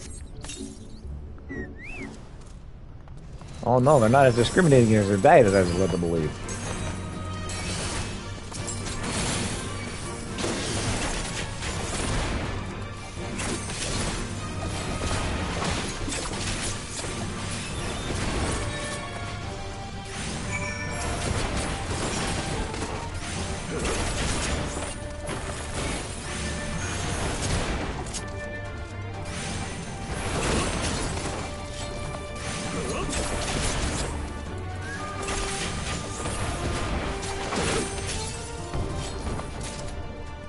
Okay. You remove the darkness.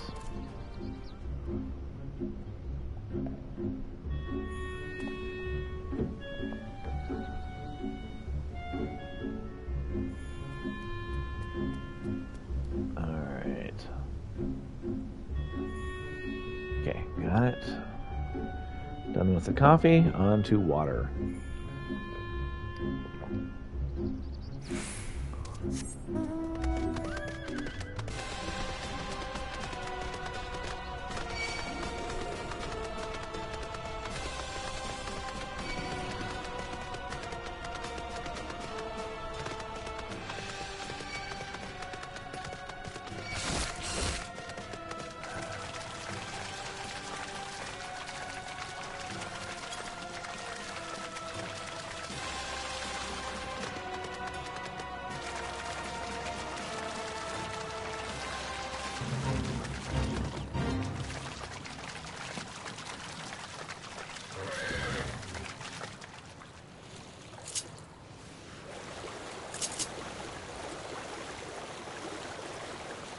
And under we go. Under the sea. Under the sea. I'm swimming very well under the sea.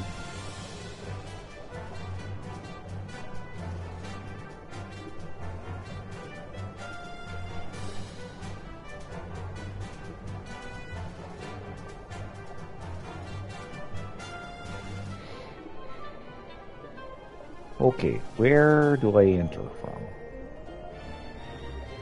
And I see lots of holes. There's one. Tonight, we dine in shells. I love all of the names of the missions. I just love them so much. The localization is glorious in this game.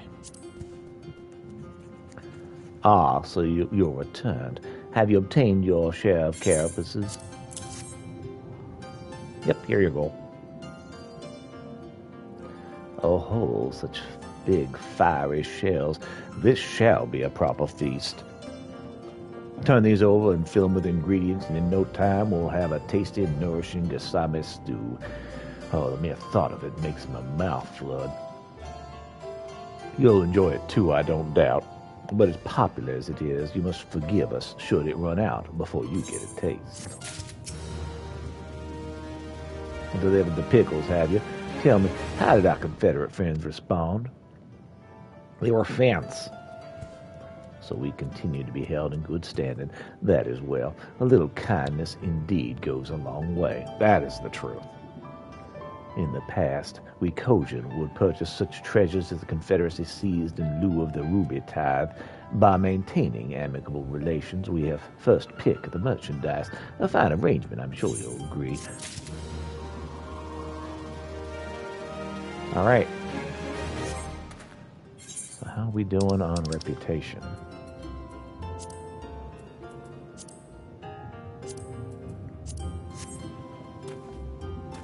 Not bad.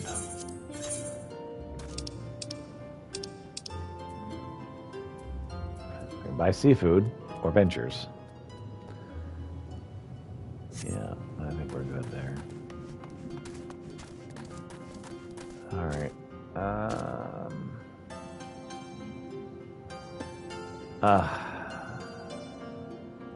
No, I'm good for now.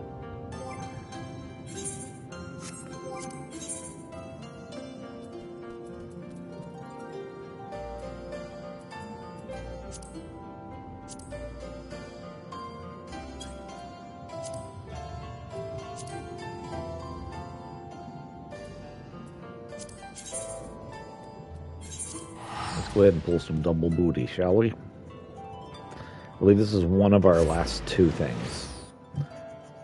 The other one being that dungeon, which I'm not opposed to running that just to get flying in that area.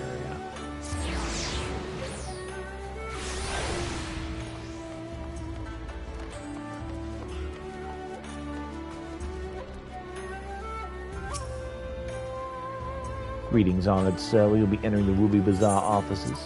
Yes, I will. Yeah, I need to show you some stuff. Best of luck to you in all your revolutionary endeavors, and after all, the Empire takes a dim view of free trade, whereas the company is of, how shall I put this, rather the opposite position. Okay, so I don't give it to you then, huh?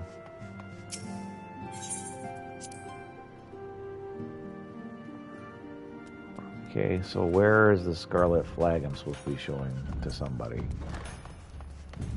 In this general area somewhere?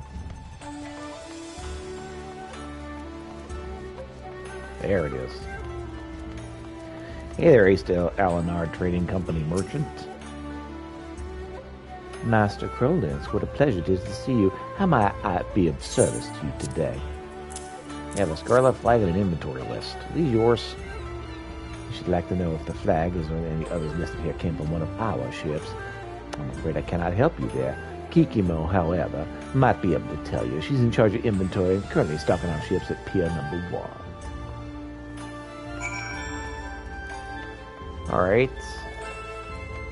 The Pier 1. Let me check with Pier 1 imports. What have you got here? Of course it's a frickin' Lalafell. And who might you be? Ah, Master Crowlins. I've heard a great deal about you. Very well, I should take a look at your flag and list.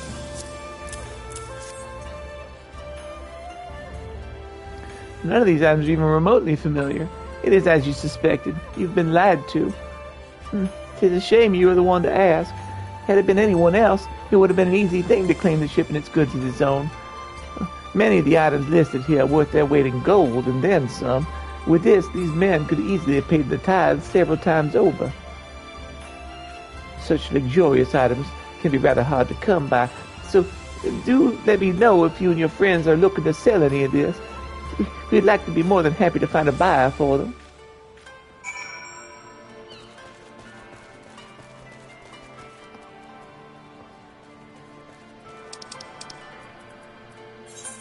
Well, I'm heading this way. On the coral.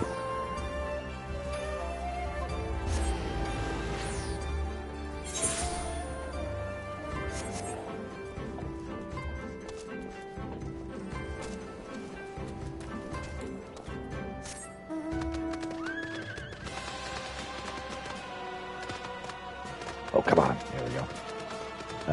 This way?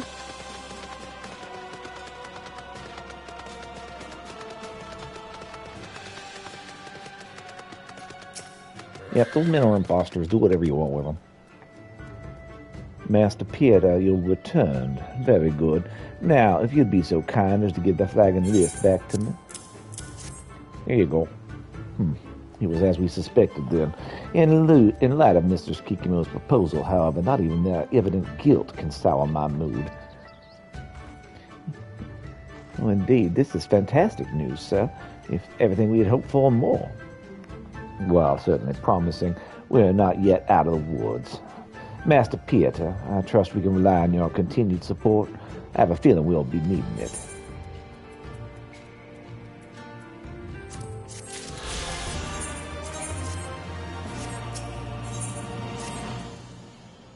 Oh, Peter, how lucky I am to have caught you. It seemed to be open negotiations between Mistress Kikimo, but members of the Confederacy are not exactly welcome in Kagane. You, however, are not subject to the same constraints as us, and I would ask that you deliver a letter to her on our behalf. If you'd be kindly accompany me to our guard room at the top of the stairs, I'll give it to you right now.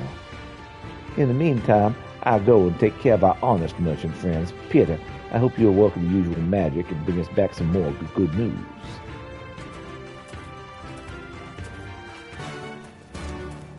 Sure thing, let's go.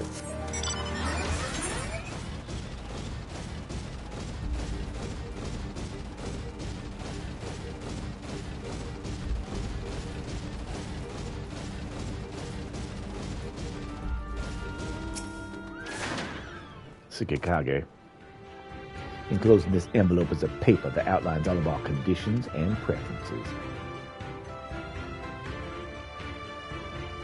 If there's anything Mistress Kikimo would like to amend or add, assure her that the Confederacy is open to negotiation. Back to the pier we go.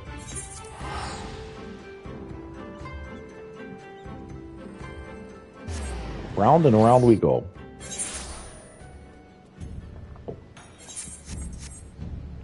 That's why I'm glad that I held off doing this until now. Just focus on this and get it done.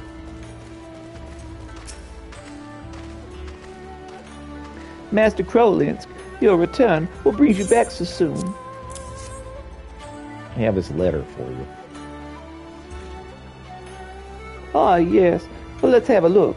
Oh, this is the deal I can hardly say no to. Oh, tell Master Tsukikage we fully agree to the conditions outlined in this letter. Assuming he is willing, I'd also like to ask him to obtain certain items for us. Besides those listed here, we would of course compensate him accordingly. There's a plethora of luxury goods that can only be attained in the Ruby Sea. Since the Imperials have begun placing their embargoes, a lot of these things have become difficult to acquire. Luxuries it is. Here, I prepared a contract for Mistress Tsukikage to review and sign. Please see that it makes it to him. As always, it's a pleasure doing business with you. Of course. Hey, you know what? Let's head right back. Back and forth, back and forth.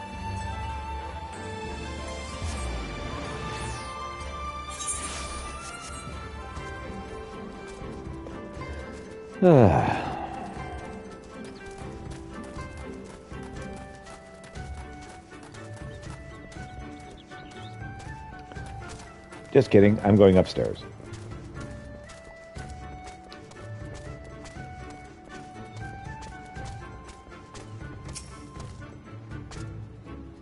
Peter, I'm glad to see you've returned.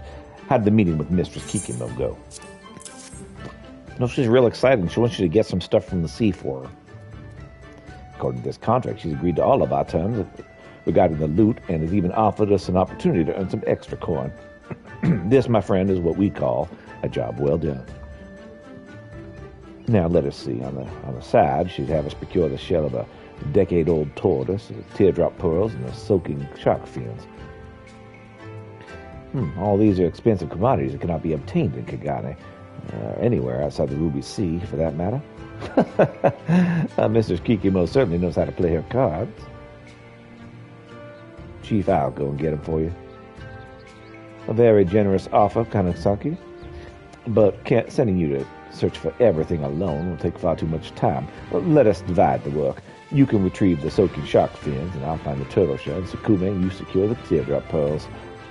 Understood. We'll make this for Shoal Rock right away. I shall make for Shore Rock right away.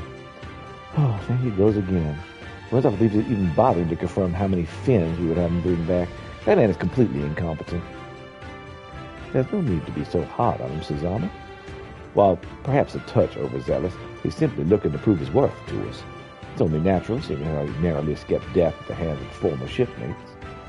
Each and every one of us here comes with a similarly difficult past. I do not see why we should treat him any different. Interesting notion has struck me. Perhaps the reason our dear Hikakasu is so enthusiastic about procuring items is because he's attempting to avoid something, or rather, someone. You mean to imply the fake merchants were members of his former crew? Indeed. He's been rather skittish of late. It would explain why he did not escort Pieter for us when he first met. Coming face to face with your former crew under the best of circumstances can be trying. When you hold a blade to their throat and force them to pay a tithe, well, then you become a marked man for life. So Hansaku was once shipmates with those lowlives. Suzume, what's wrong? You're starting to turn pale. Nothing's wrong, sir. I'm simply disgusted that one of our very own, however insignificant our organization may be, has had dealings with such vulgar men. I must be going now if I'm going to gather our teardrop pearls. Wonder what's gotten into Suzume.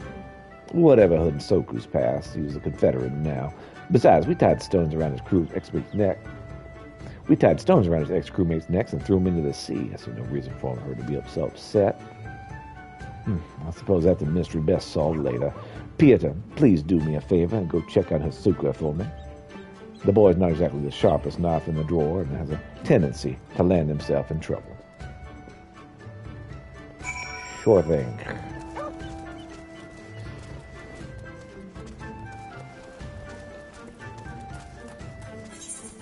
When I find out that girl was actually the whatever. It doesn't actually matter.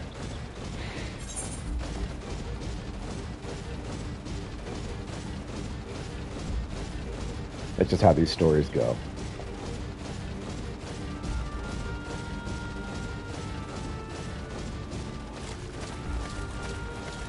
I love that I can just hop in a Magitech thing and hear Final Fantasy music.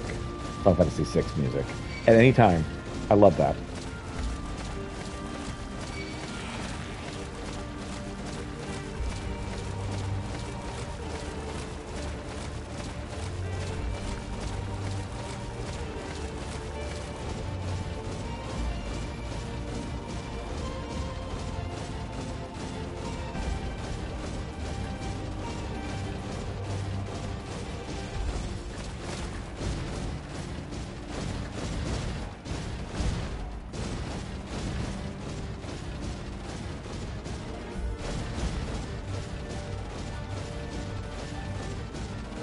Go check on Hansaku.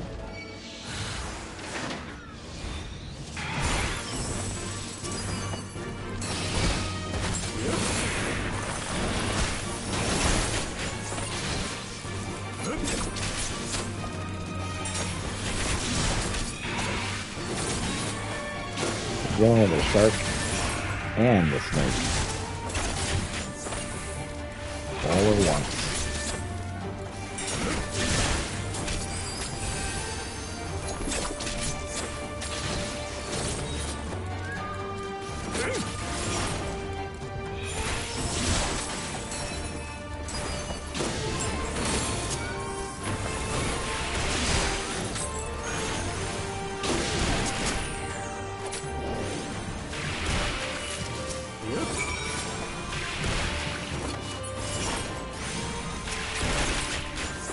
I'm about to die.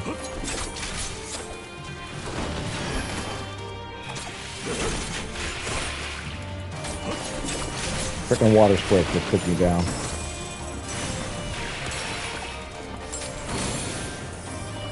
Whew. Hey, Hansaku, how you doing?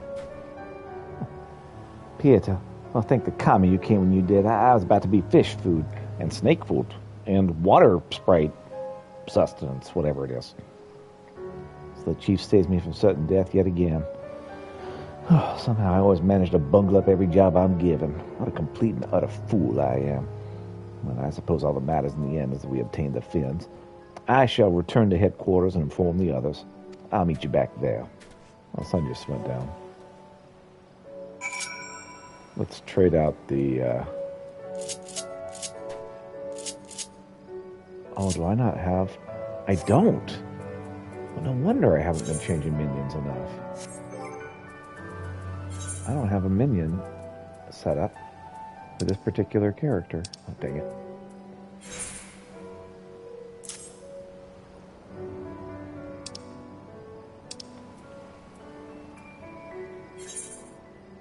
Okay.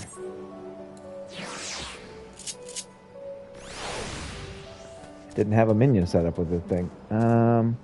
Yeah, Mama Automaton, sorry. You're not as cool as the other stuff I got.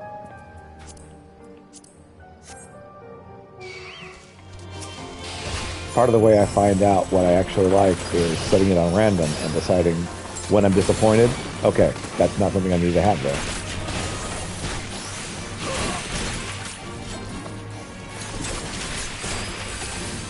Works pretty well for me. If something comes up and I'm disappointed, that's not what I should have there.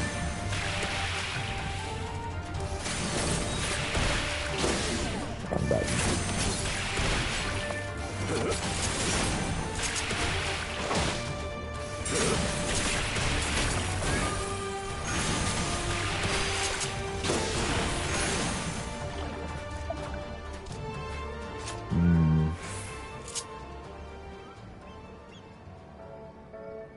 Okay.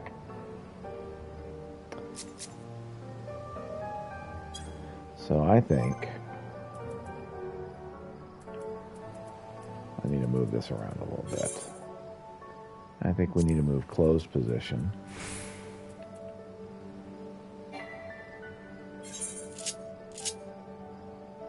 to right here, because I forget to do that. And that way, Fan Dance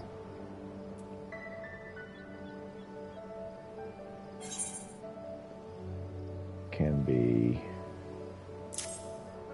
something that is 1, 2, 3.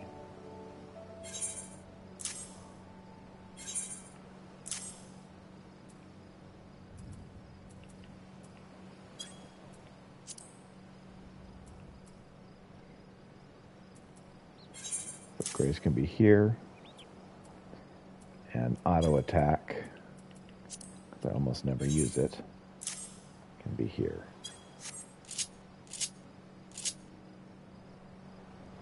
Okay, I think that works better.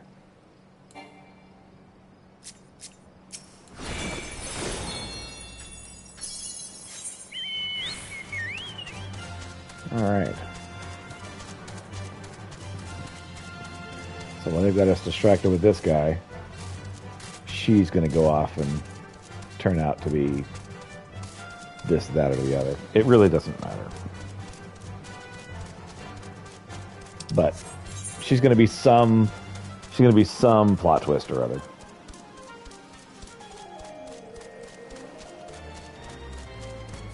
And we're all going to gasp.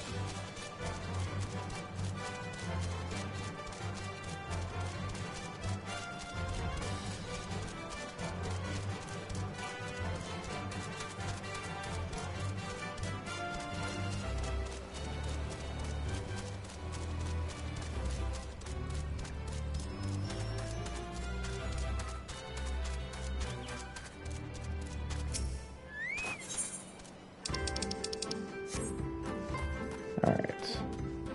Head up? No? There it is. Now we head up.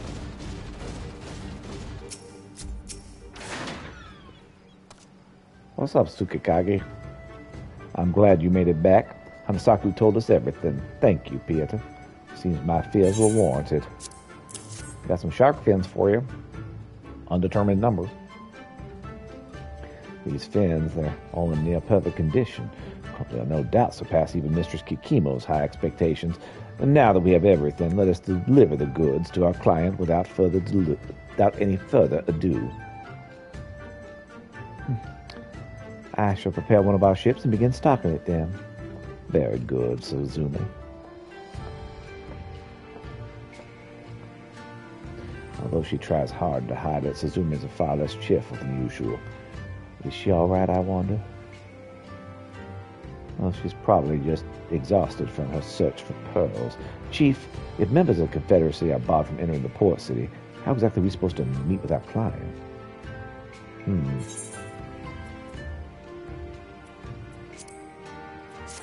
More determination for me.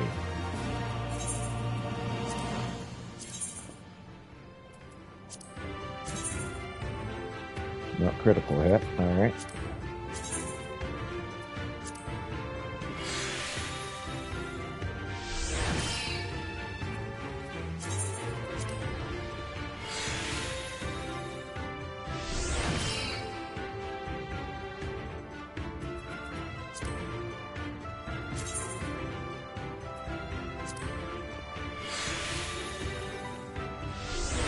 And while we're at it, let's just get some determination in here.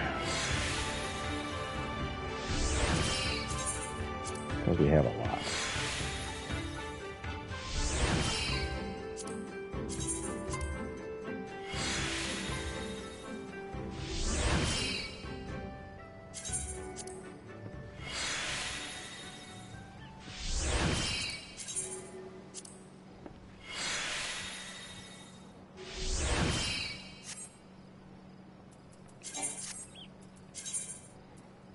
Let's see.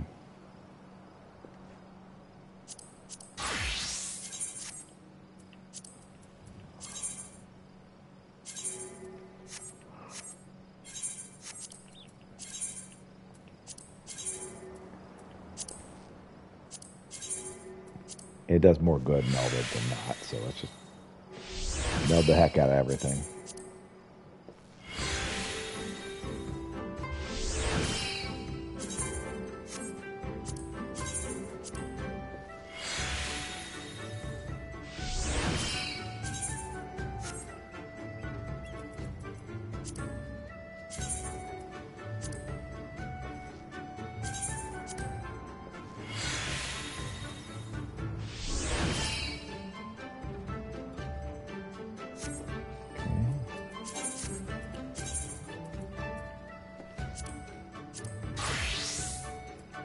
Red Mage.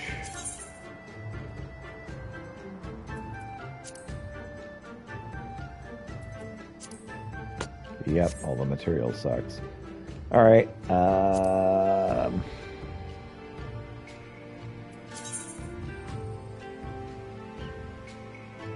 yeah, I kind of feel like that may be all I can do.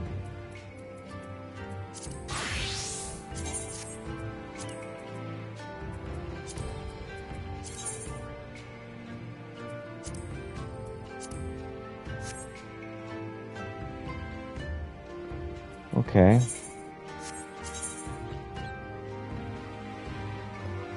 Astrologian will be something we do later, as will Pugilist.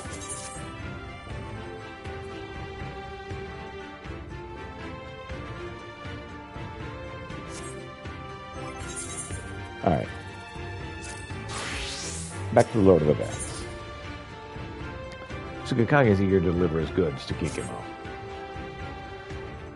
While it's true we are barred from setting foot on Kagune, there's no such law prohibiting Mistress Kikimo from coming to us. Therefore, we shall be meeting with her at Sakazuki. Hansaku, we would like for you to accompany Suzume and assist her in transporting our goods here. There.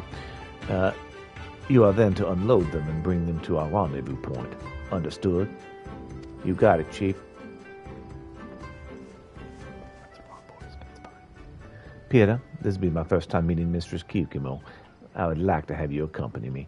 I shall be counting on you to introduce us.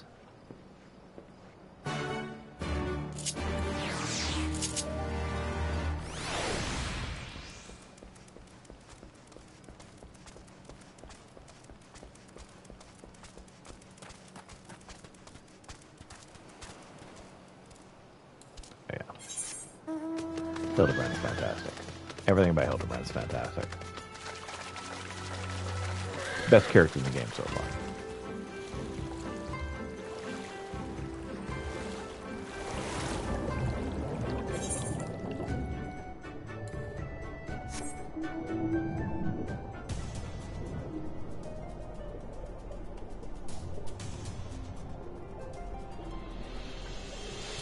And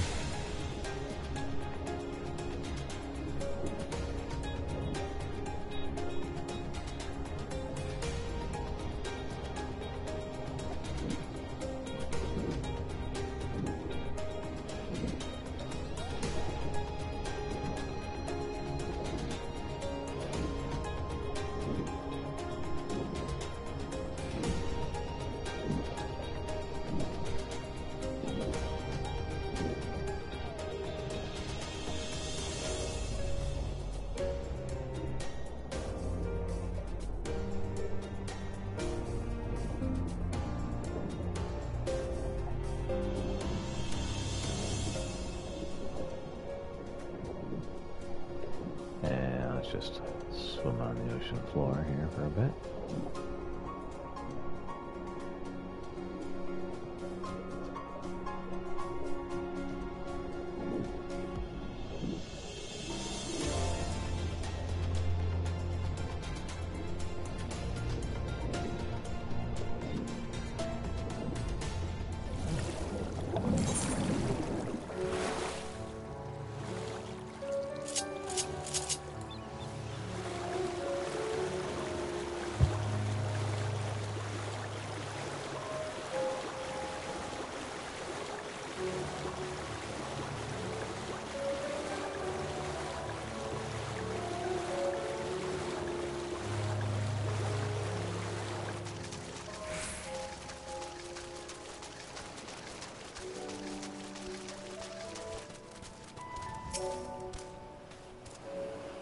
Master Peter, how delightful it is to see you again.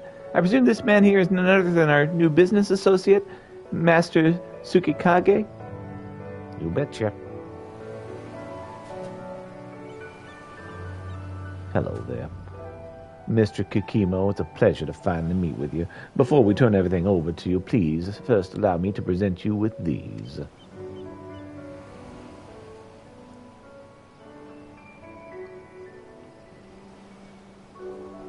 A decade-old turtle shell, a teardrop pearls, and a soaring shark fins. I did not think you. I did not think you would be able to procure these things in such short notice. Added to that, each and every one of these things is in pristine condition, and for your exceptional service, I'm inclined to give you a bonus. Well, thank you. For the rest of the goods, you can turn these over to you at your earliest convenience. There's also quite a lot, I imagine, that you will need a merchant vessel to transport them back. I assume, however, sailing such a large ship into this area might attract the attention of the Bukufu. Yes, and were they to catch us dealing with members of the Confederacy, well, the consequences would be dire. Then let us complete this transaction on the northern side of our island.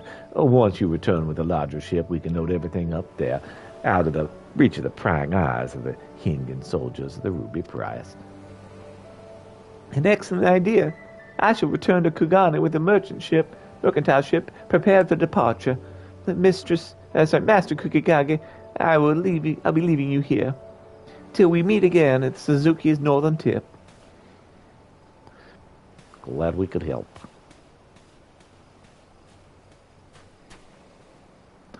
There's one other matter we must attend to before Mistress Kikimo returns with her ship. While hidden from prying eyes, the northern reaches are infested with beasts. They must be slain. Oh, leave it to me, Chief. I'll make sure the area's cleared of any dangers. Very good. Suzume, will you please accompany Hansaku? Suzume, are you even listening to me? Please go with Hansaku and secure the northern area of the island. Yes, sir. But before that, please allow me to take a short rest at the guard room. The injuries I sustained while diving for pearls have taken quite a toll on me. I had not realized you were injured. Yes, take a rest then. I've already sent word up ahead the guard room and requested those there to lend us their assistance.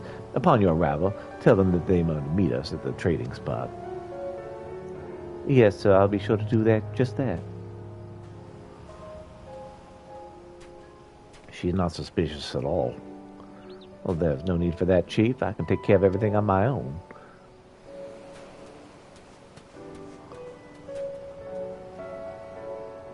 I cannot put my finger on it, but something about Susume is off.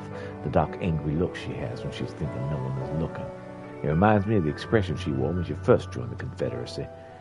It was right after she lost her parents on a raid upon a small fishing village. She was one of the few that survived. I remember so clearly how broken she was. Well, whatever it is, it'll have to wait until our delivery is complete. Now let us go to the pier. We must see that the goods are safely transported.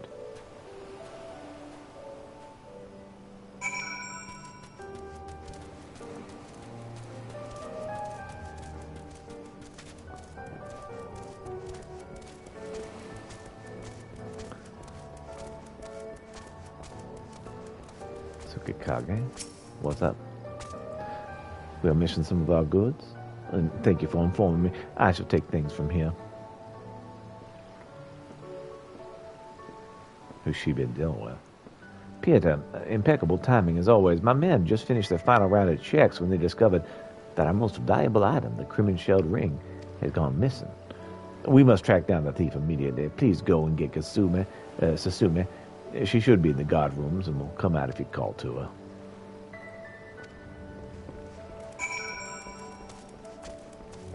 Or what if not?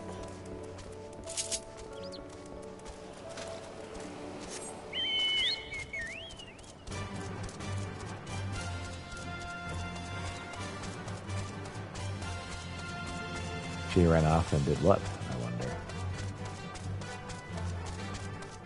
Surely she's not treating with the Empire. She has to know how that's going to end.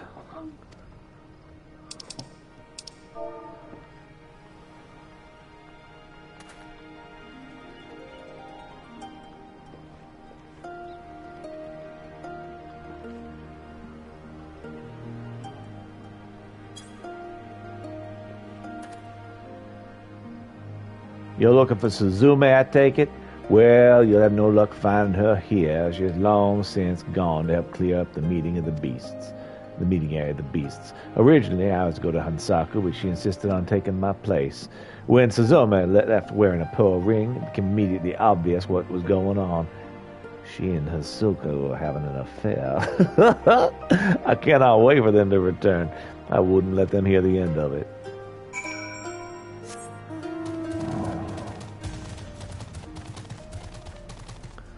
So Suzume took your ring.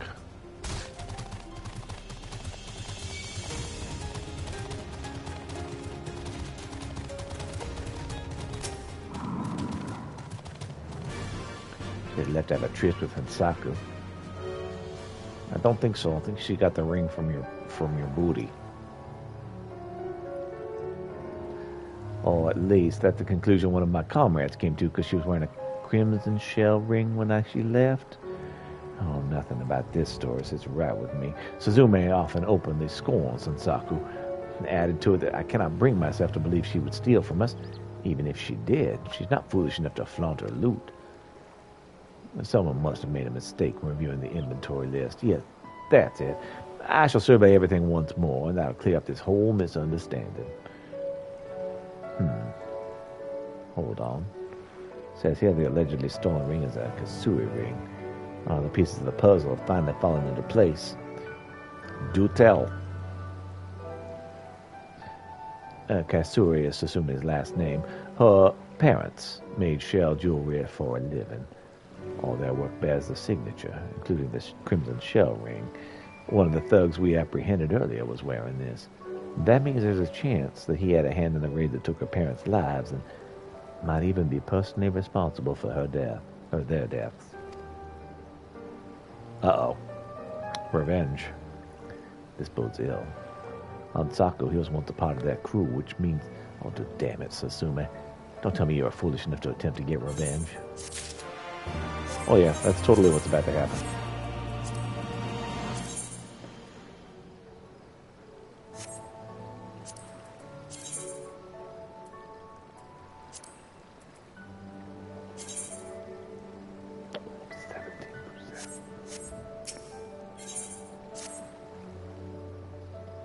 What a terrible mess. If, as I suspect, Suzume has gone to exact revenge on Hansaku, she's likely making her way to him as we speak. The Confederacy is made up of a diverse group of people, and all of us take a vow upon joining to leave our past behind us. If she were to harm a fellow member, regardless of the circumstances, she'll be branded an enemy. She knows this, yet it seems that fury has taken hold of her heart and clouded her judgment. We must act quickly to put an end to this nonsense. Were it not that they needed a captain to transport our goods, I'd go and stop her myself. As it stands, however, I must ask that you intervene on our behalf. Please hurry to them and see that no harm comes to either Suzume or Hansaku. I'll dance at them. That'll teach them.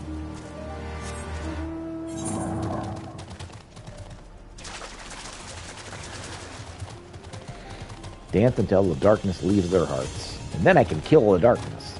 That's the plan, anyway.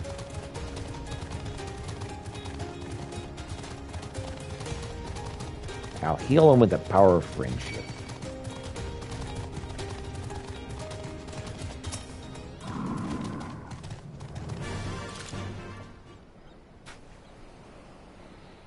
Peter, you stay right where you are. If you attempt to stop me, I'll put an arrow through you as easily as I will this vile man.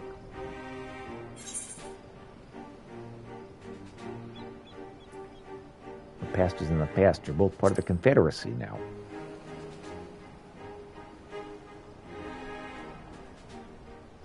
That's easy for you to say. Have you watched as your father and mother bled to death before your very eyes? No, they died in a big fire, and I couldn't stop it. I couldn't save them. So it was actually pretty bad, actually. How does one forget that? I've found other ways to help people. Unless I kill off those responsible, they'll never find peace, nor will I. You fool.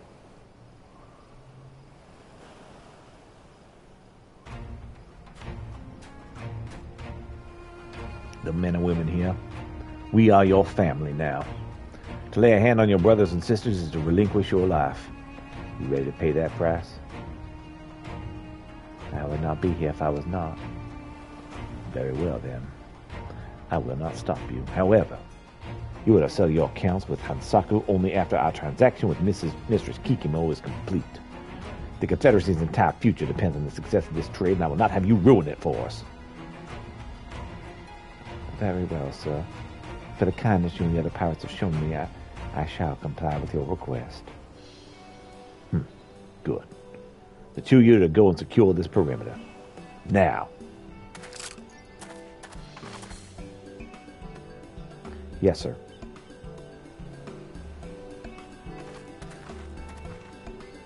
Remember, Suzume, I will not have you going back on your word. You're not to touch Hansaku till everything is done. I know.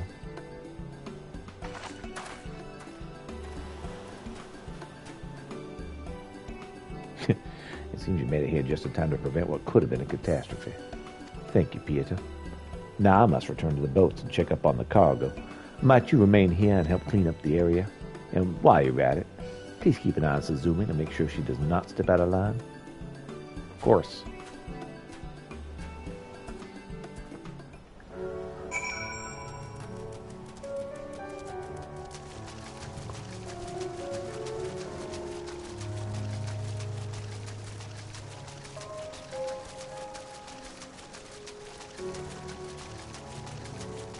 I mean, listen, I made an alliance with an empire, one of the members of the empire, and they're the ones who ended up killing my family. So yeah, you kind of learn to move on.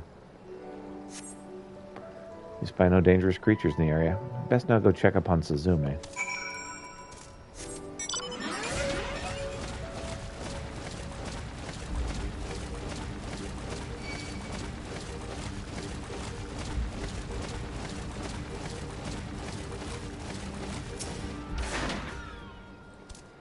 As soon as I was attacked, Hansaku came running to my rescue.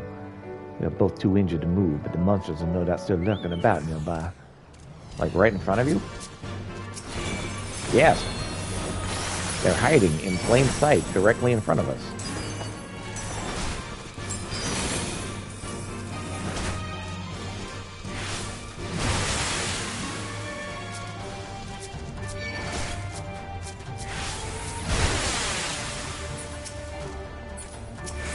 Can I attack somebody, please? Please? Watch out, Peter, they're back. Yeah, I've been trying to attack them this entire time. I've been failing pretty miserably. I'm about to die.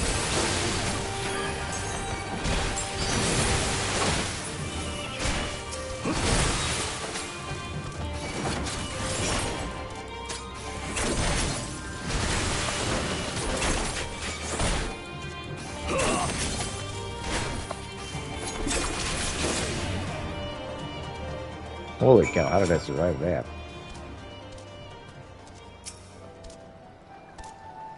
Here, let me help.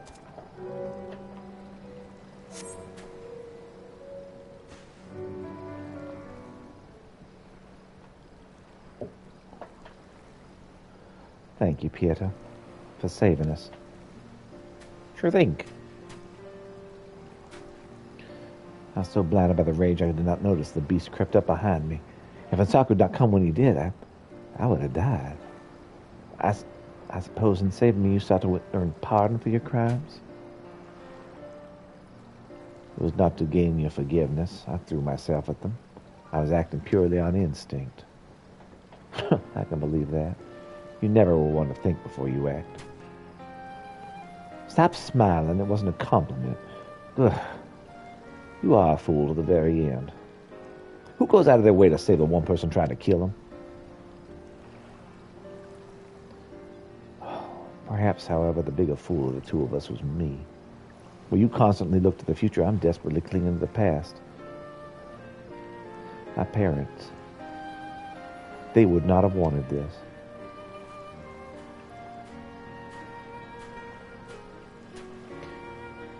At long last, the veil of anger is lifted, and you see reason. Suzume, is there anything else you want to say to Hansaku?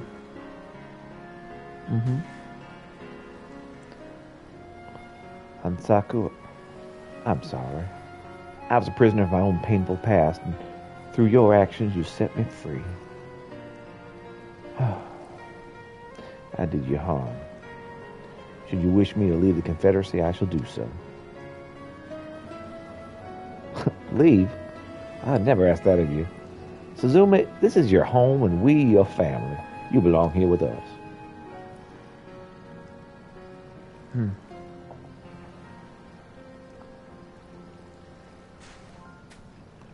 Thank you, sir. I know I disappointed you. But please give me a second chance. Let me stay here with you and the Confederacy. It was never my plan to expel you. All families have their problems, and we are no different. What is most important is that we learn from our mistakes and do not repeat them. Yes, sir. Pardon me, Chief, but isn't Mistress Kikimo set to arrive soon? Wouldn't our deal fall through if we don't go and meet her? Some things are more important than money. Business deals can be replaced, but I'm afraid the two of you cannot. That does not mean you intend to renege on our deal. I hope that does not mean you intend to renege on our deal. All the goods I had come to collect were at the location we had agreed to meet, but you were not. Your companions guarding the items said that they were given strict orders not to hand anything over till you gave your word. Now I find you all here covered in blood and slime. What the heck is going on? My sincere apologies, Mistress Kikimo. We were forced to divert our attentions temporarily to deal with security breach of sorts. It's been resolved. By the looks of it, you've gone to great lengths to ensure my safety upon arriving on this island. Time and time again, you impress me with your resolve in providing the best of services to your customers. I must say the future between your organization and ours looks bright. Huzzah. That said, please let us return and begin loading the goods. I'd prefer to make it back to Kagami before nightfall. It's not nightfall now? Yes, madam. We'll get on it straight away. Come, Hansaku.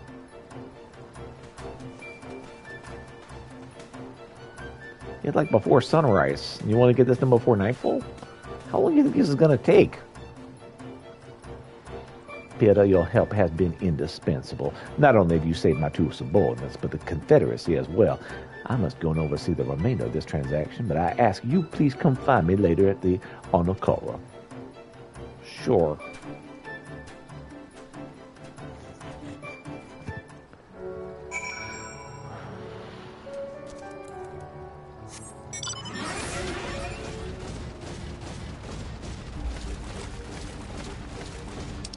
All right, how far away is...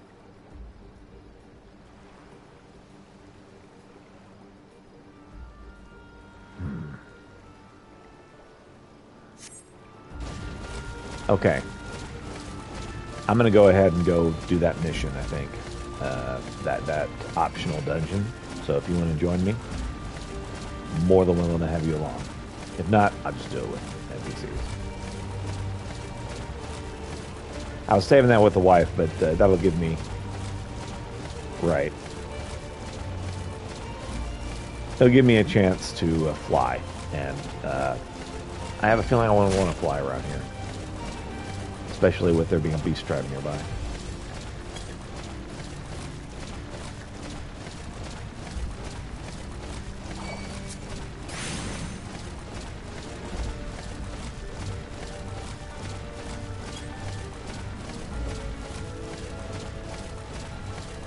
In the water you go. Bye, Magitech.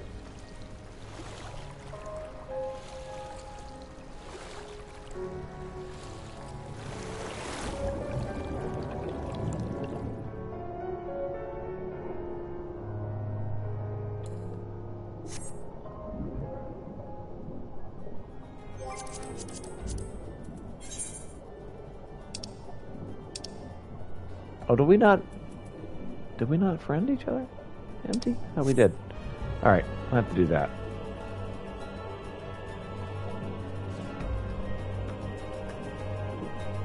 We did not, okay.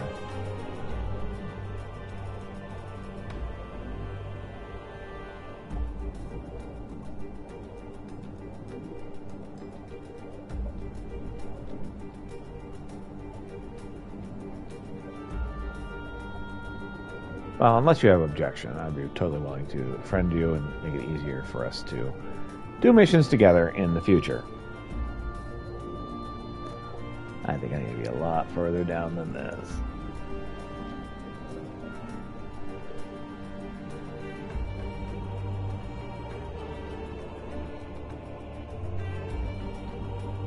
Objection! Phoenix Wright games, always fantastic. Yep, exactly. I love the one logging out at the moment. All right, cool. There's a boot to the head thing that they did with Phoenix Wright. That's just the best. Where they just took all these sprites of Phoenix Wright and put them to boot to the head.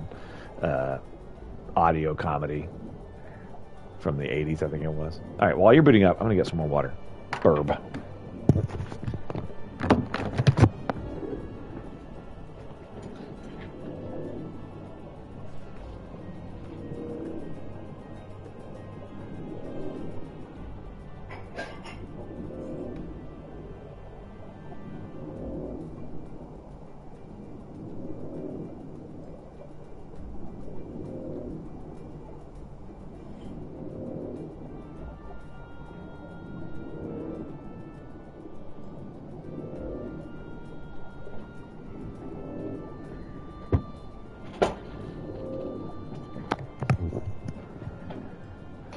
All right.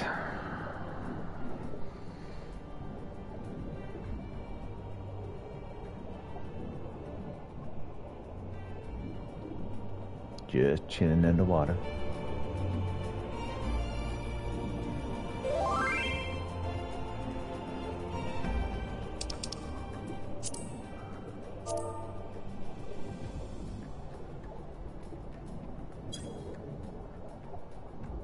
Not traveling that far?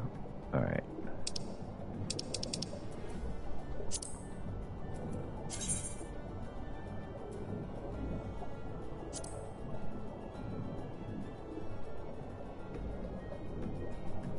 Yep, got it.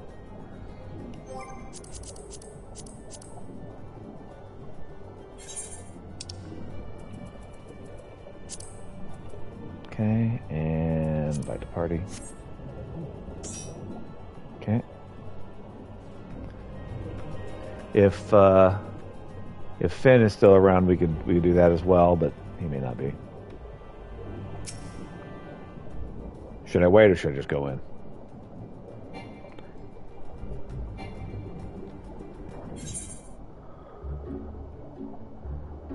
I always invite him to the party. Shrug, yeah.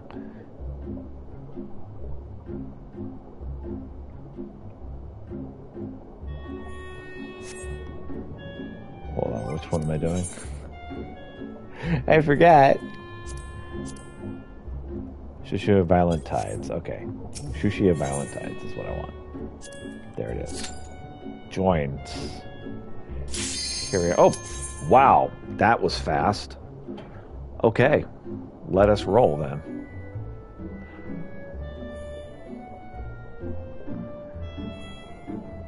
Healer. Excellent.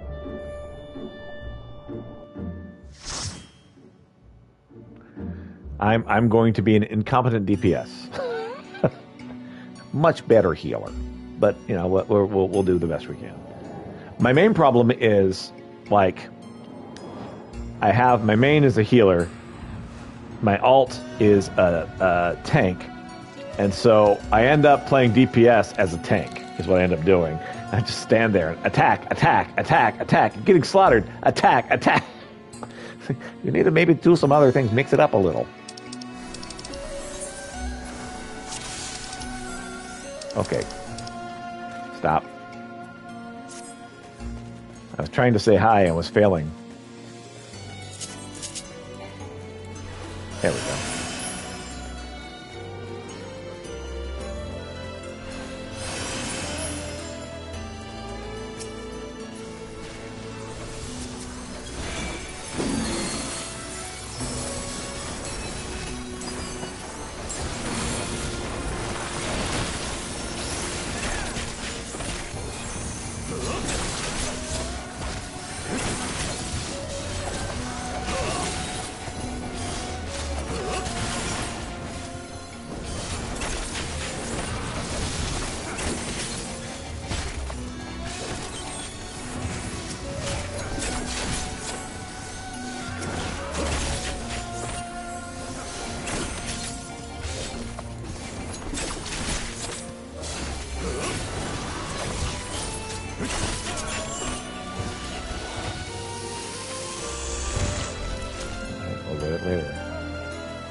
Continue lettuce.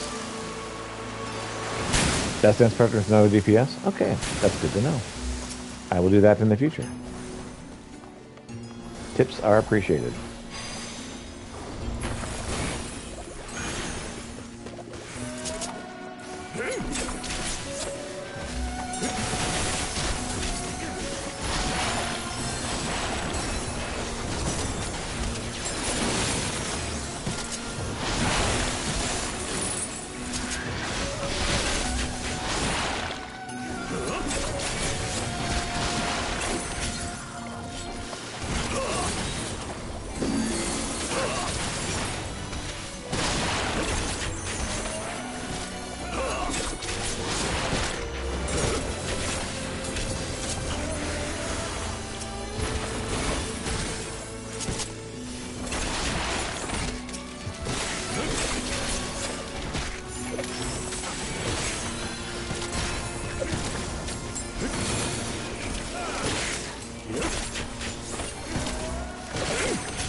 About to erupt.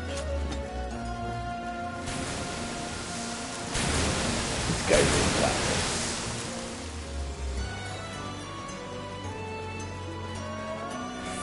Just leap right into the eye of the geyser there.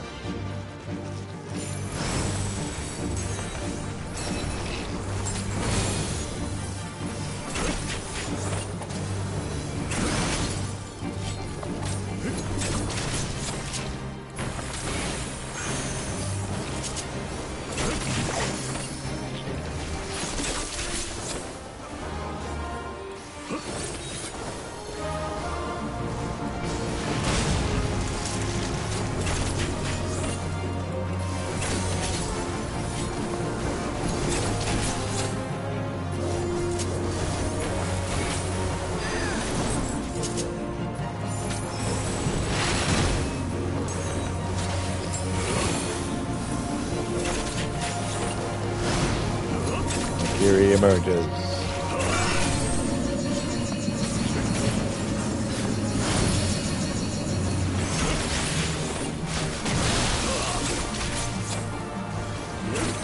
Yep, smacking.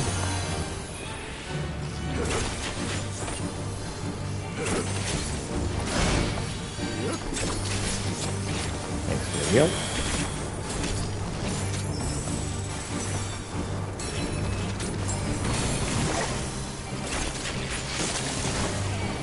Oh, good.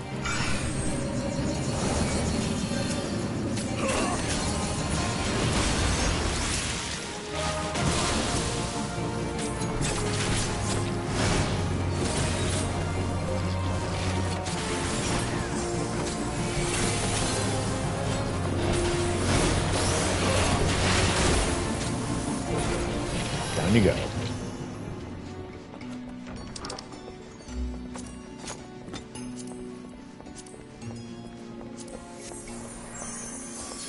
Deeper in we shall head.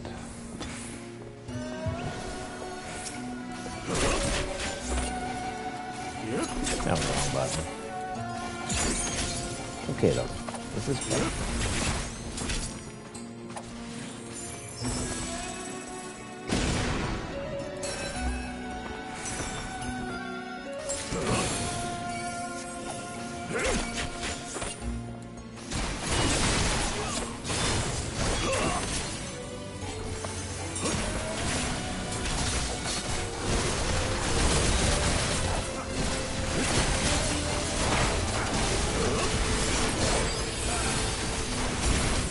Yep.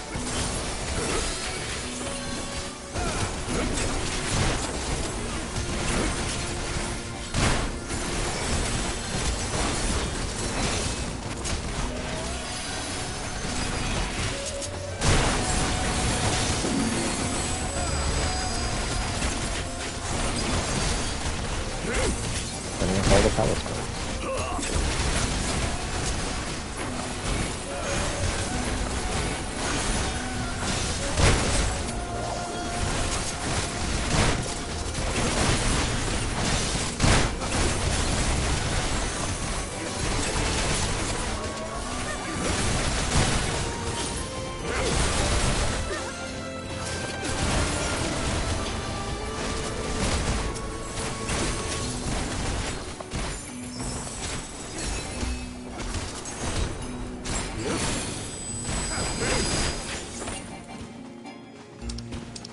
Loot. Oh, I could actually use that one. No on that. That's that. Alright, let's go. Ruby Princess looks like she's not doing so great.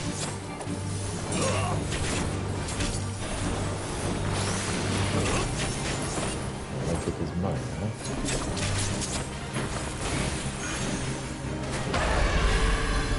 Oh great, I've been seduced again.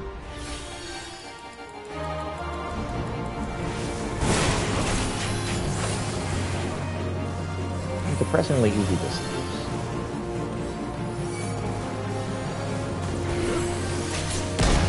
I was old temporarily. Actually kind of great.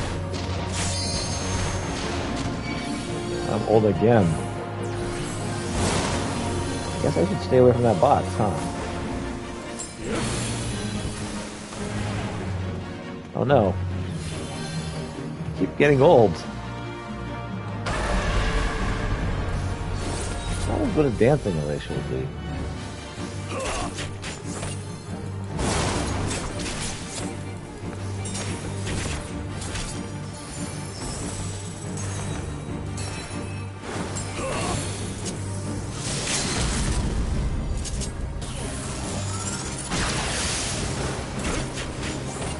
Oh, cool.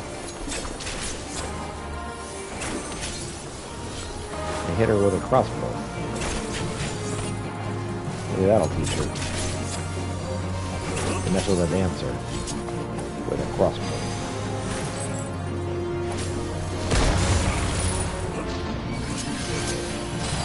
Feels better.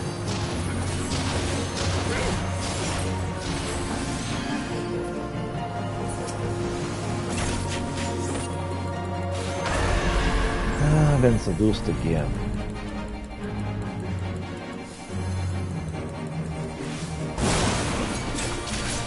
Where's the hot ladies?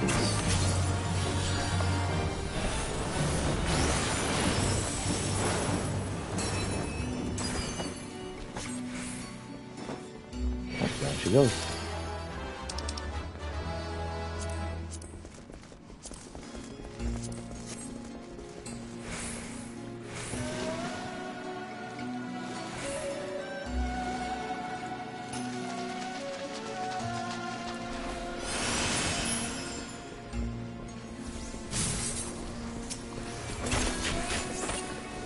Into the box and Lucy turns into an old lady. Okay.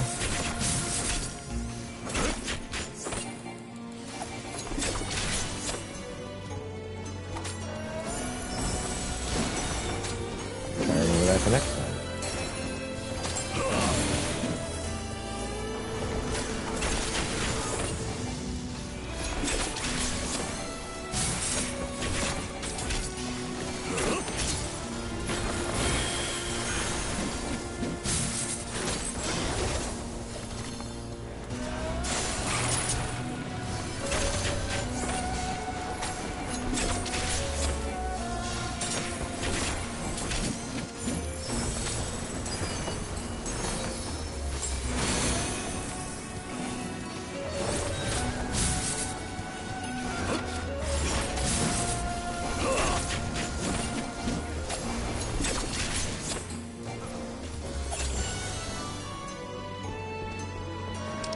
And I'll move it.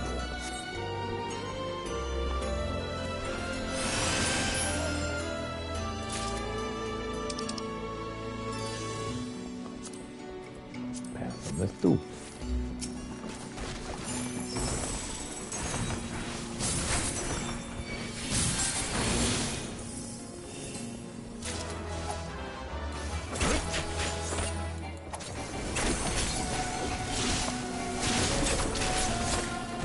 Defeated the Ruby Princess. And yep, here we go. Interesting.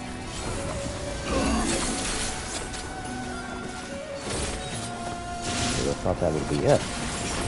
But there must be some kind of puppet master behind there, I guess.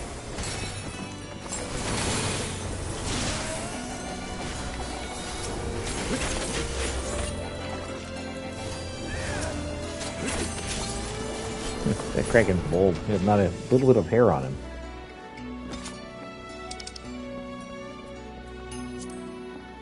Uh-oh. Let's see.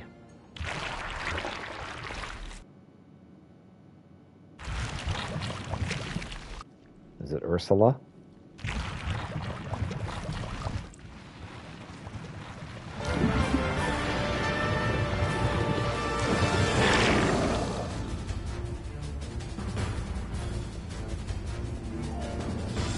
Ursula's a little more attractive than that.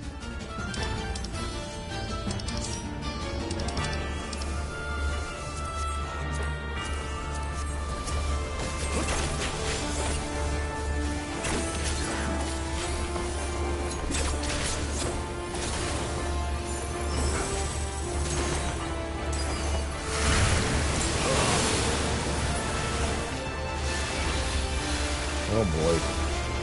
Now she's hidden.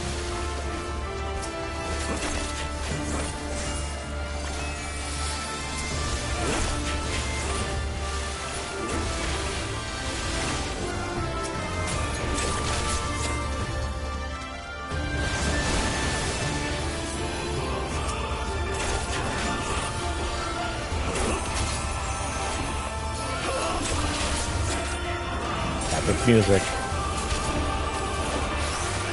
Final Fantasy generally does a very good job of.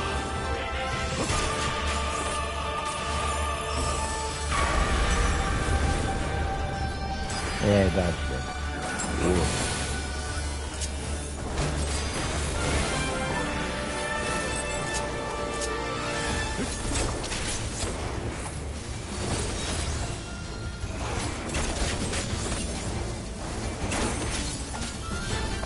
Oh, this is too easy. Something really bad's about to happen. no way it's going to be easy.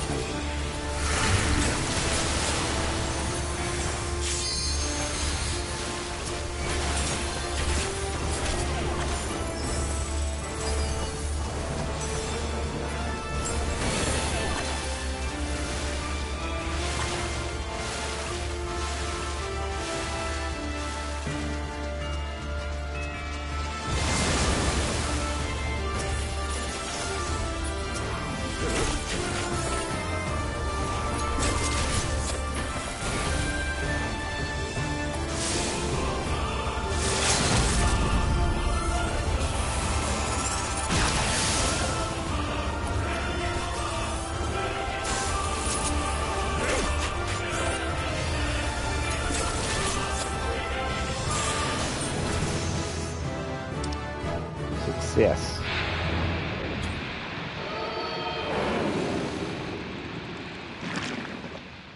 Good team.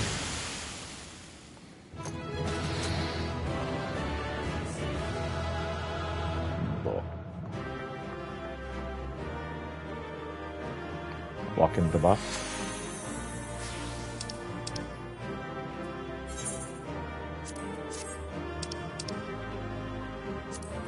Just a moment. This box right here. Oh, I'm old. And so that's the way that you avoid the problems.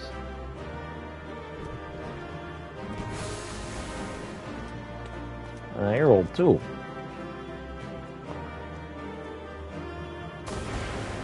Only one of us can be old at a time, I think. That's how you can avoid being seduced. Okay. Good to know. Old people are immune from seduction. One per box. Gotcha. Alright, good times. Thank you for the help.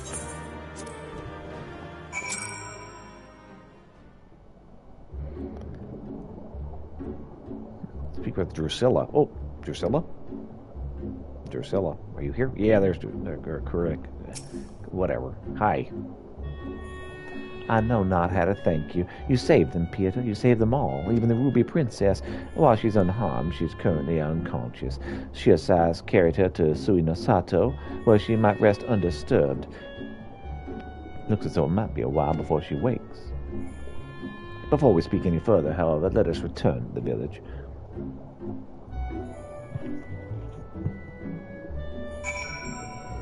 Yeah, I was avoiding getting old. Turns out that's what I should have been doing, was getting old. Turns out getting old was the secret all along. There's a lesson to be learned there. When you avoid getting old, the alternative ends up being worse. Or something. Just making crap up.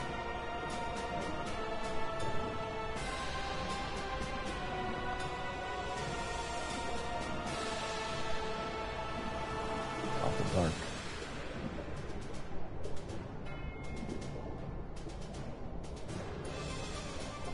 It was weird. It was really dark for one little bit.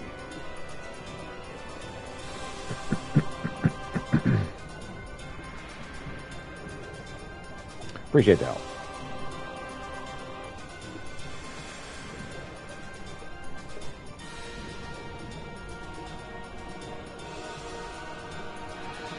It's really bright right here. Oh, it's midday. You can't even tell when it's really, really deep in the ocean. That makes sense. Day or night, no telling. The set of ad poles can be very scary for an inexperienced killer. I believe that.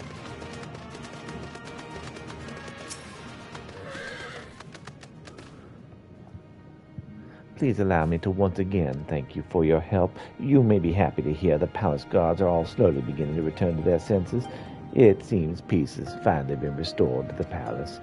You've saved everyone, including Shiosai, from an untimely death. If only the Ruby Princess would open her eyes, Sui no Sato would be exactly as it was before.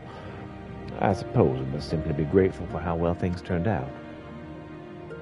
Now, that the worst of the storm is past and the tides have begun to calm, it is time to come clean. Are you done?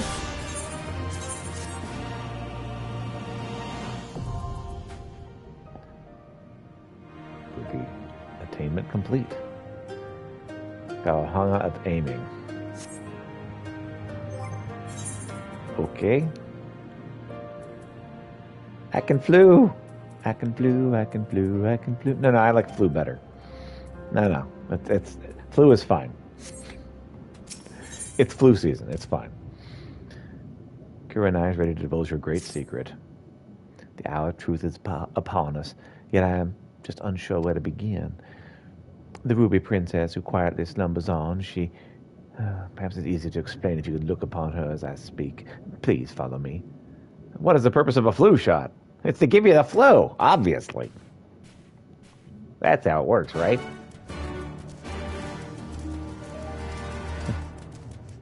Life insurance. It makes you stay alive. Isn't that how it works? Something like that.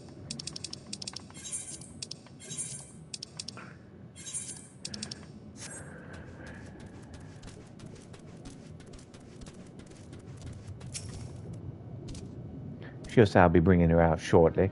He should be but a few moments longer. Okay. Technically, yes. Flu shot gives you the flu, but a weaker version. I mean, dead flu cells. Okay. Kind of. A bit. Ish.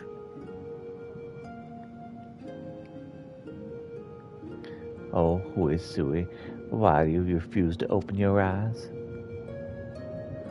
She was seducing me just a few moments ago. Peter, there's something you must know. I'm not the Ruby Princess's younger sister. In fact, she has no sister. Your daughter? I'm the Ruby Princess, ruler of Sui no Sato. Okay. And you gave up the job?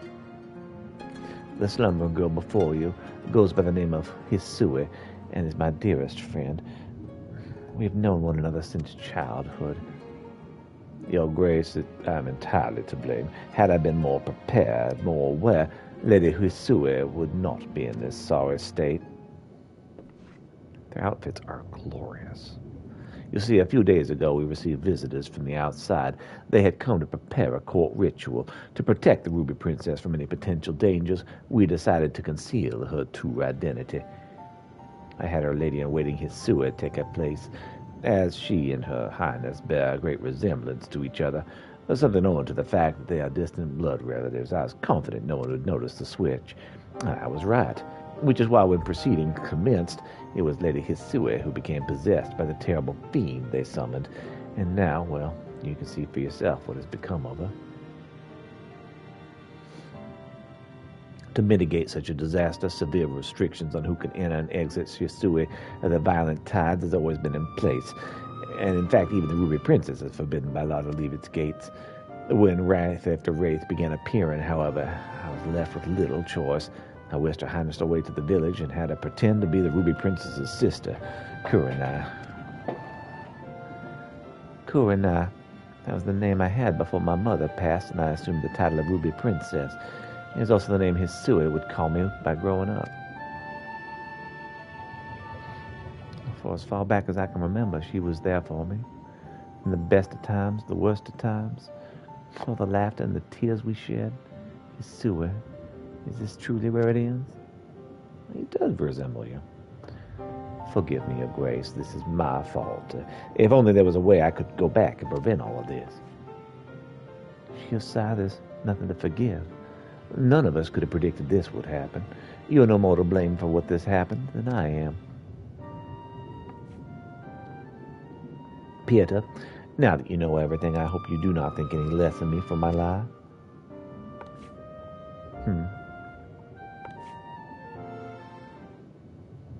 Of course. Now that everything here has been settled, I shall be departing for Sui no Sato. The cure in Hisui's condition can only be found above. I know this because as Ruby Princess, it was my duty to study all the available writings at the palace. Very well, Your Grace. Where would you have us go? No, she'll sigh. I shall be embarking upon this quest on my own. You'll be staying here. The people need you to protect them in my absence.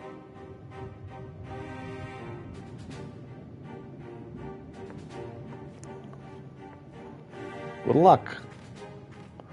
Your Grace has made it clear she would not. Her Grace has made it clear that she would have me remain behind. Master Pieter, might you accompany her in my stead? While Lady Hisui's body remains, her soul is long departed. I fear that no amount of rest or magics can cure her. I can only hope that in traveling with you it will make it easier for her Grace to come to terms with the tragic fate of her friend. Until such a time she must face this truth, however, I ask. Nay, I beg you, keep her safe.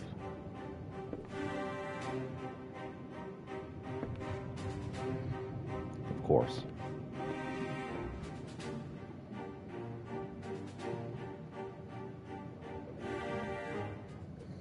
You know, it's a lot easier to dance in your underwear.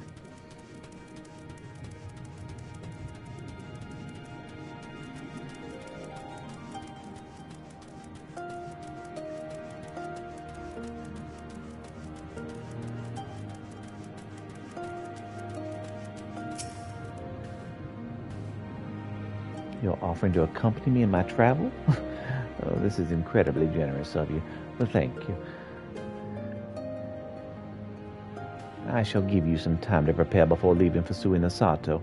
Please come find me as soon as you are ready.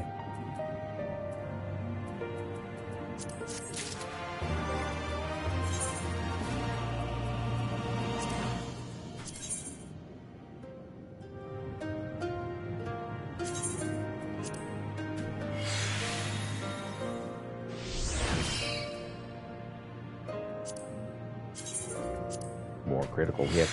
Critical hits for everyone.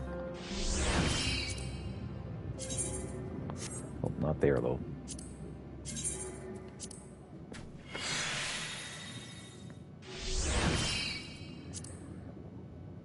Direct hit rate, I think it only works with, like, magic.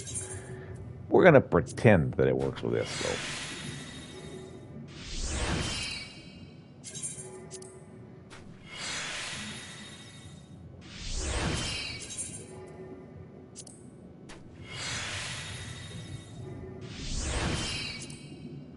Yeah, none of the rest of this will help.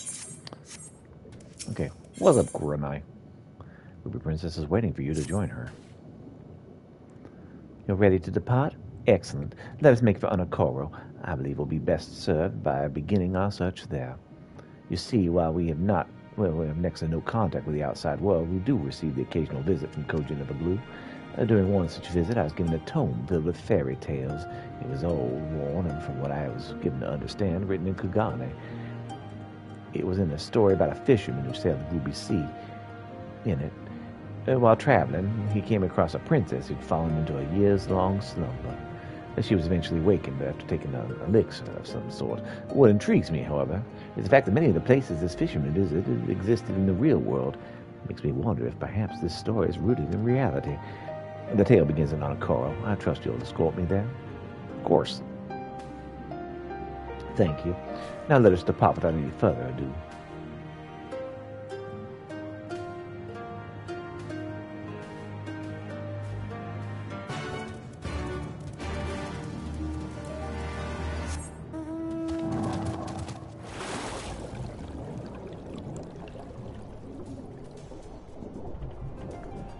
Raisin Kaikyo.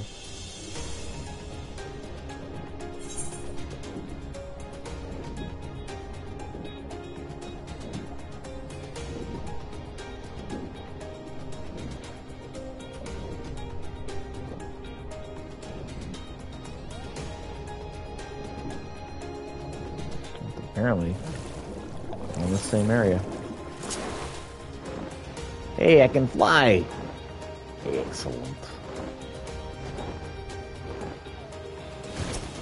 I've forgotten I could do that already. I just went there so I could fly, and I forgot immediately. That's awesome. So this is Anakoro. is a lovely place. The people here are incredibly warm. Take this gentleman, for example. As soon as I set foot on the island, he offered to take me on a tour. What are you looking at?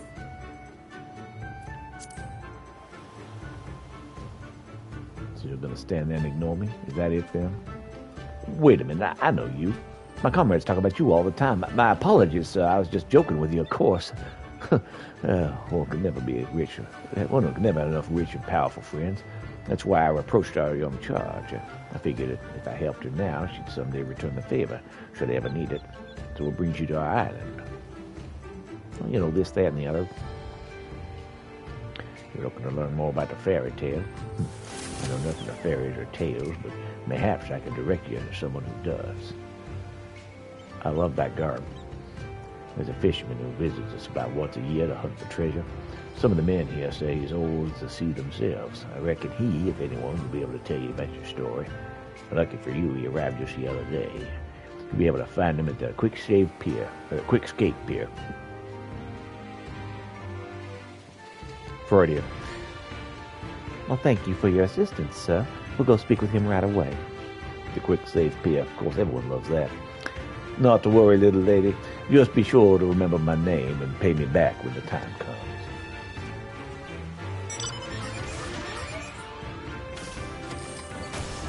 Are you working or not? Oh, man, I only got 10 more minutes. Time flies. It's a half day. Pieter?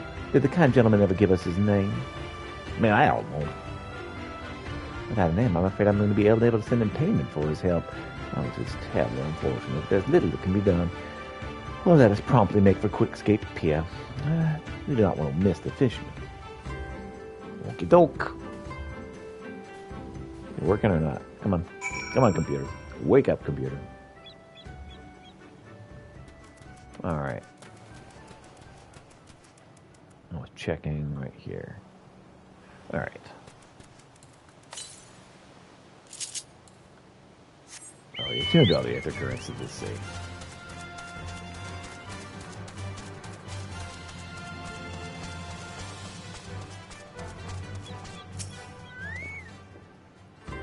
Thank you for coming all this way. You'll be pleased to hear that everything went smoothly after you left.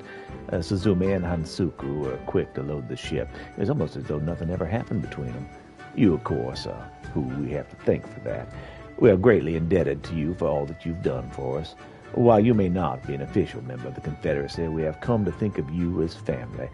I hope you'll come back and visit us whenever you can. And remember, should you ever wish to officially join our ranks, we'd be more than happy to help you welcome us.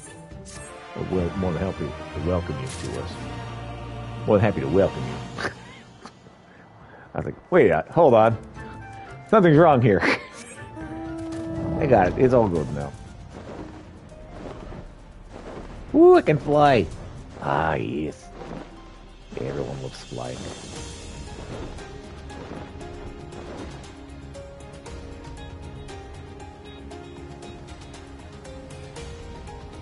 Mounts are the best part of the game. Easily. As much as I like the game, the mounts are the best part. Hello there. Is there something you need? Yeah, I'm walking and wandering around helping this lady. So we'll have your pants gone.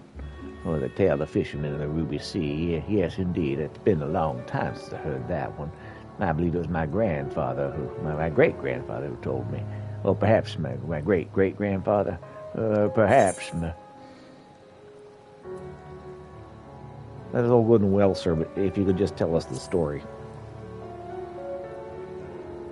Oh, yes, my apologies. Let me see if I can remember how it went. I very much hope you've not forgotten it. We might never know whose tale, if you have. We may not never know the whole tale if you have. The tome I received as a child was so tattered I could only read bits and pieces of the story. I recall now. Once upon a time, there was a fisherman in the isle of Anakora who saved Kojin of the Blue from the maws of a terrible beast. As thanks, the Kojin offered him a vial of liquid. When taken, it would allow the fisherman to plunge into the very far depths of the ocean without drowning. It was there that the journey together began. They visited temples and palaces and villages under the sea. They met all manner of men, women, and children, creatures, including a beautiful princess who had fallen into a deep, deep slumber. According to her people, she'd been like that for years. Hearing this, the Kojin pulled out another vial containing an ancient Tamazami potion that had been passed down to him from his great-grandfather, or perhaps his great-great-grandfather. Anyway, to continue with the story, upon being given this mixture, the princess was instantly awakened. Oh. The moment their eyes met, she and the fisherman fell in love, and they were immediately wed in a palace at the bottom of the sea, where they lived happily ever after. Thank you, sir, for taking the time to recount that regaling tale. It was truly enlightening. Peter, from what I've heard, I can only assume this story took place in Sui of the Violent Tides. Perhaps we should return to Sui Nasato and see if we cannot dig up any mention of this incident. Sure. Again, thank you very much, sir. You are a man of great wisdom. I wish you'd tell my children that. They never listen to me.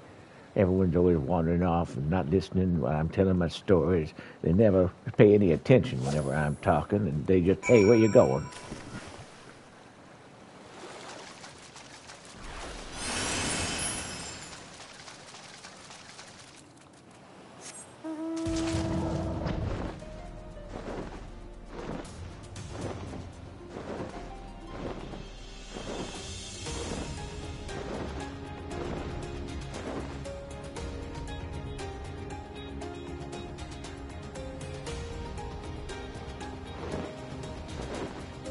Yes, I am very happy to fly here. Very, very happy.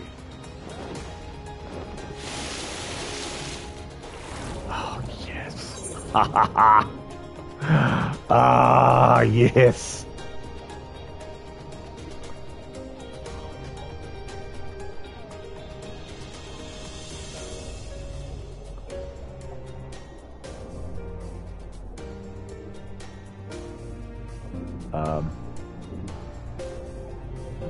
Okay, how do I enter?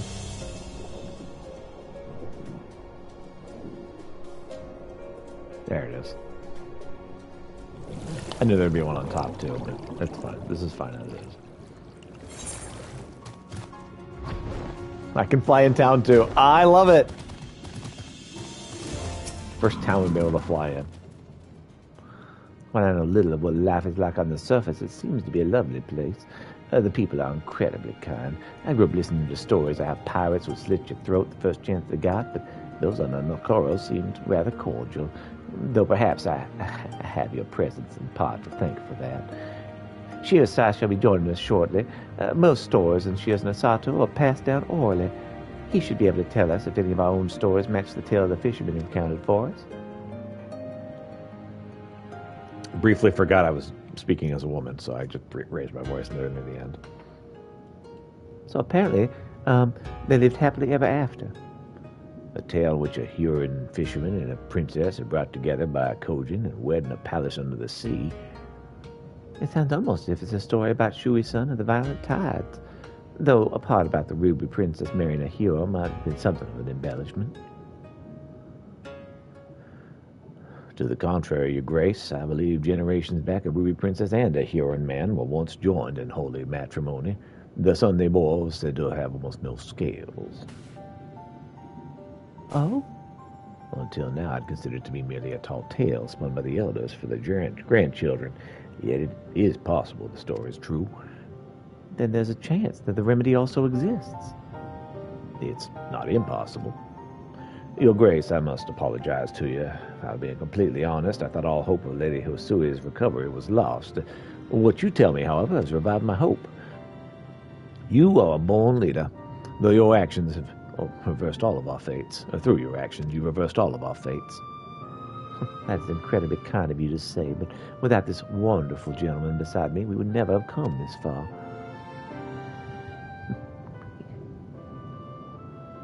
Indeed, Master Krulix, please accept my deepest thanks. So long as you are here, I can rest knowing that Her Grace and our village will remain safe. Now, Your Grace, I suppose you're about to announce your intention to travel to where the Kojin and the Blue reside in search of this miraculous cure.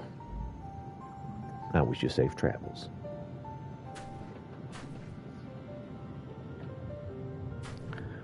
So, like, I got 2 minutes left, but I can't just leave this here. I have to go finish it, right? Pieter, at long last I can see the light. Hisui might finally be saved. Well, we can hope so.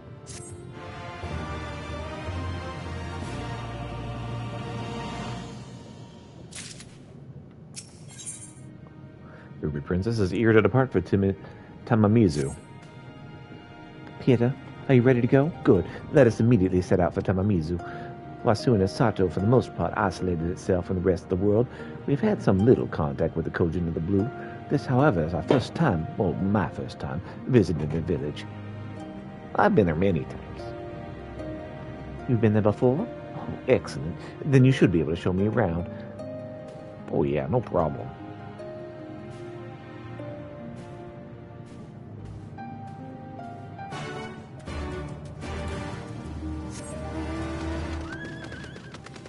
To the water with you. I think a fire horse would not enjoy the water as much as this one does.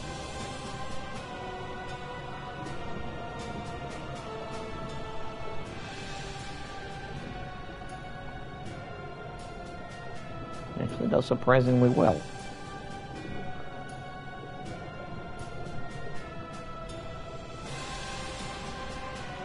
Especially the flames underwater. Very surprising the first time you notice it.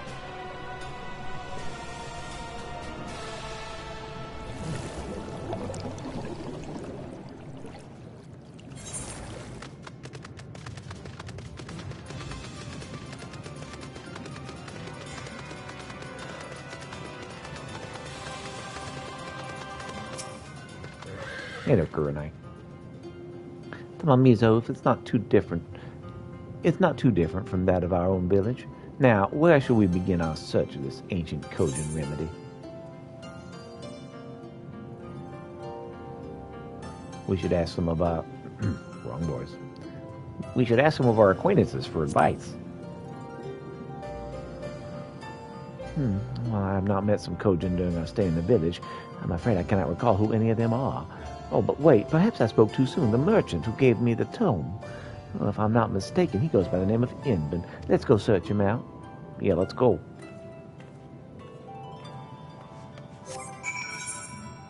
Yep.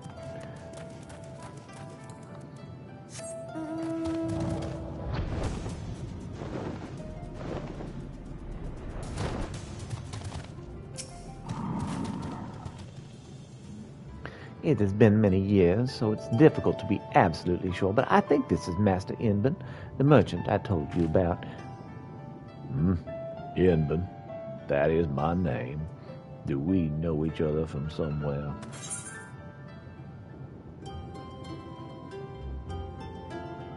Does the name Kurenai ring a bell?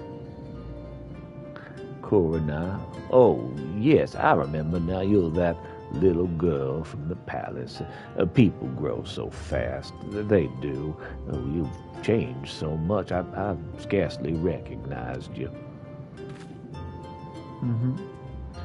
Master Inbin, I'm glad to see you've not forgotten me. We have sought you out today to ask you something regarding the book of fairy tales you gave me long ago. I remember that one. What would you like to know? We're wondering if you have any of that elixir of life. You're looking to find a cure for your sleeping friend? Oh, a most noble cause indeed. I am an avid collector of ancient tomes, and if one of them is the exact remedy you speak of, an elixir that can wake those who've fallen into the deep slumber. But truly, well, then you must share with me the recipe so I can recreate it. The recipe should be easy to find. The necessary ingredients, on the other hand, not so much. What do you mean? To make this potion requires a shell of a bloated umamami, a giant umamami who's been held over 100 years to mature. Decades have passed since one of these was last spotted. Your only hope now would be to capture umamami larva and wait 100 years for it to grow potent enough to make you cure. Oh, no, that cannot be. We'll find a bloated Umamami. You're absolutely right. Just because none have been spotted in recent times doesn't mean they don't exist. If we search hard enough, we'll certainly come across one. Perhaps it's as you say. If we were to look hard enough, well, you could find one. If you're certain about this, I would suggest you begin your search in exile. It was formerly considered a prime hunting ground for these creatures. Kelp often used a low amount of hiding. Then I should go and gather some straight away. Good. Gather the most succulent stalks you can find and take them into the cave. If any bloated Umamami are present, they will immediately be drawn to you. Or perhaps you should have this man here take him. You appear to be as strong as our gatekeeper, you do. No doubt you'll be able to make quick work of whatever appears. Peter, I shall meet you in exile in a bit, kelp in hand. Thank you, sir.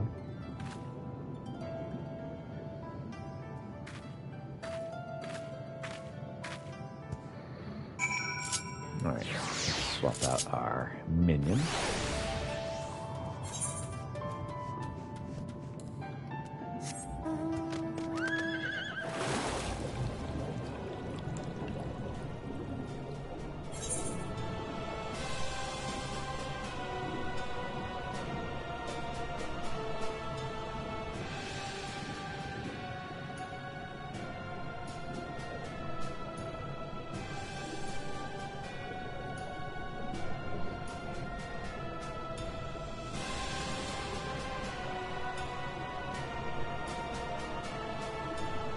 To exile.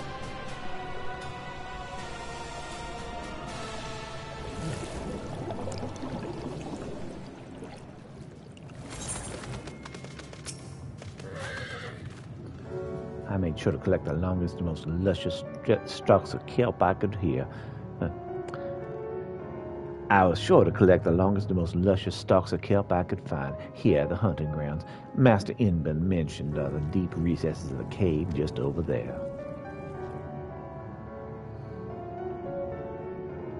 From what I gathered, the bloated Umamami's great age is what allows him to accumulate an incredible amount of magic, most of which are concentrated in the shell.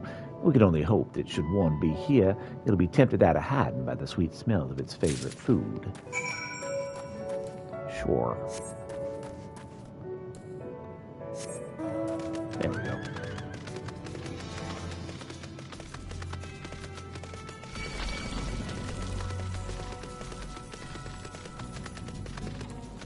Alright, who wants to fight?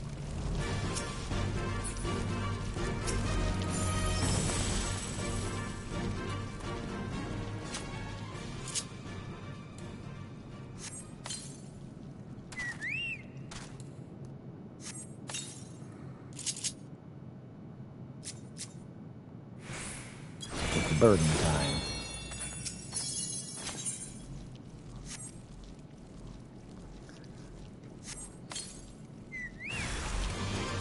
Oh my, look at how big that is. Blimey, look at that buster. What a beaut that one is. Crikey. It's fun doing an Australian-Russian accent. Doesn't quite work, but hey, we're gonna make it work. We're gonna find a way. Life finds a way. Got him. Oh, you wanna fight too? Yeah, come on, bring it, punk.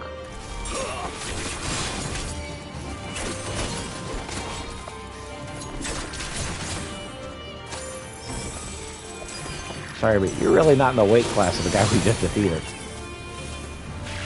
Oh wow, okay. Let's just have a long string of things we fight here.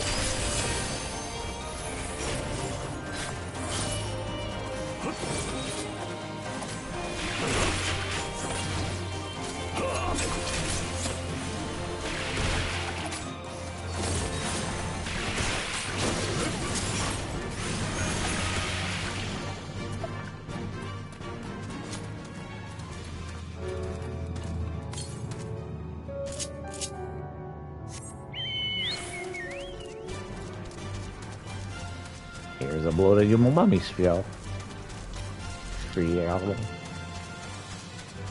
English is my first language. A mixture of concern and curiosity brought me here. How is the hunt going? Peter, Master Inman grew worried and kindly came to check up on us. Do you have any luck in the cave? There's a blood of your mummy shell. Is this what I think it is? Oh, you did well, Peter. We've procured a bloated mummy shell. Perhaps it's the very last one in existence, even. We've wiped it out.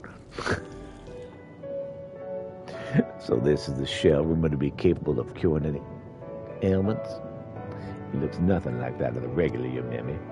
That you're able to find one so quickly makes me wonder if the bloated Yumimi is not so gone as we think. Mayhap they simply began burrowing deeper in the earth in response to our excessive hunting.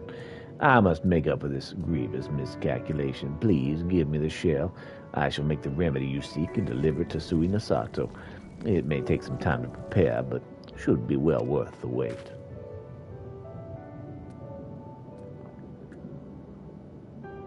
Thank you very much. Now Sui might finally be saved from an eternal slumber. That was the wrong voice. But it's fine. It's fine. Peter, once again I'm in your debt. Together let us return to Sui Nasato that we might share the story of your success with the Shiosai.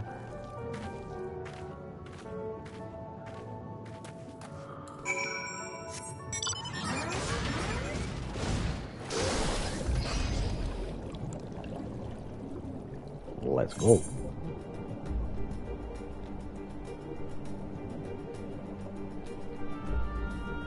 Time for some elixir of life.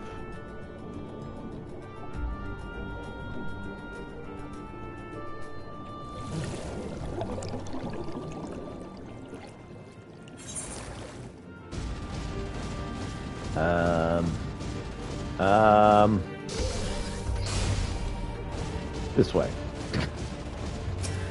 I'm fine. I'm not lost. Shiosai has been duly informed of what happened. When I told him of how you slaved the bloated Yumemi, his eyes went wide and his mouth dropped. Really, do I ever see him so surprised? Then again, he has every right to be. Your efforts have allowed Master Inman to set up upon making a remedy that should, in theory, have been impossible to recreate. Which reminds me, I believe I owe you an apology. You are only to escort me to Tamamizu, but due to my own inability, you're forced to do so much more than that. Truly, I do not know what I would have done without you. In addition to saving my people, you've opened my eyes to the world, and through you I've come to learn so much.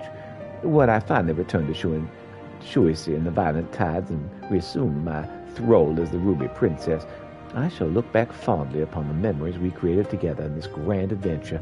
Until such time as Hisui awakens, however, I shall remain here. I sorely hope that you shall too.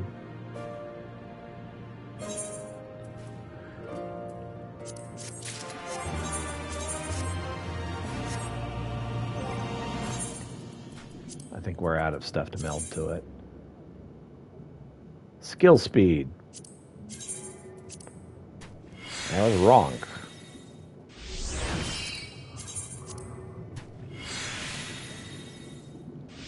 We'll hold off on this last one.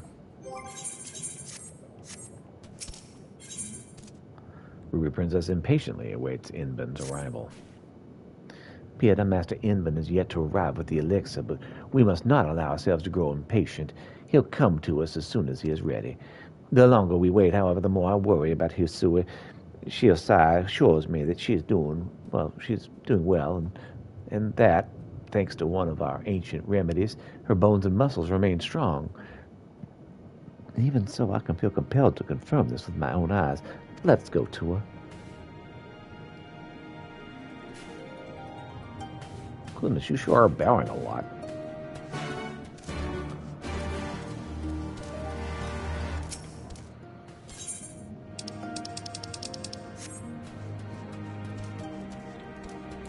Oh, wait, no. I'm having her brought to her room, or from her room. It should not be much longer.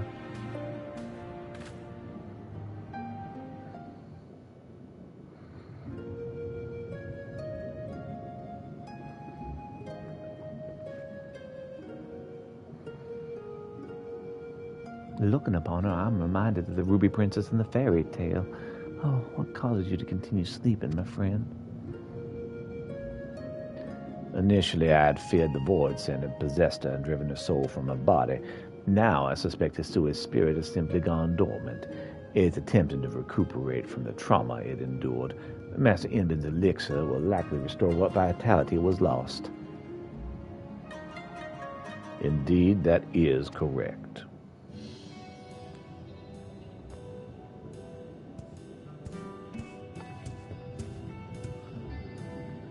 Master Inban. I brought the elixir.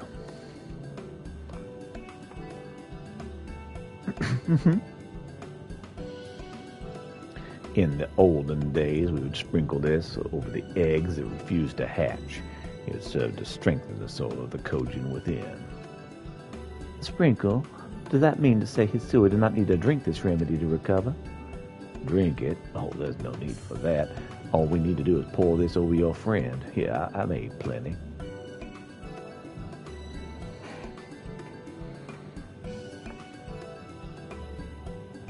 Sure, go for it. If with luck, she'll come back as a zombie.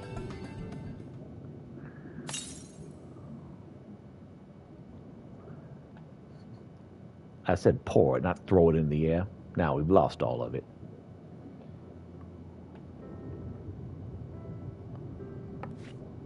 Hisui.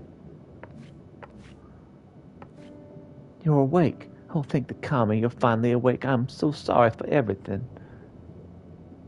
Princess, what are you talking about?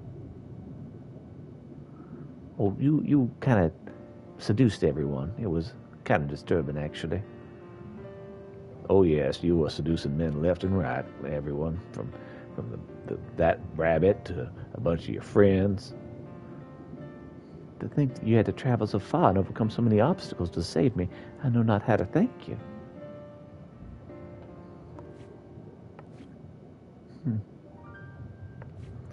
Nay, it is I who must thank you.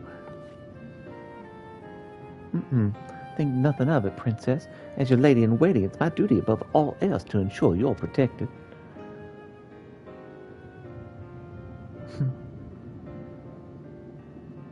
Oh, Hisui, truly I'm blessed to have you in my life.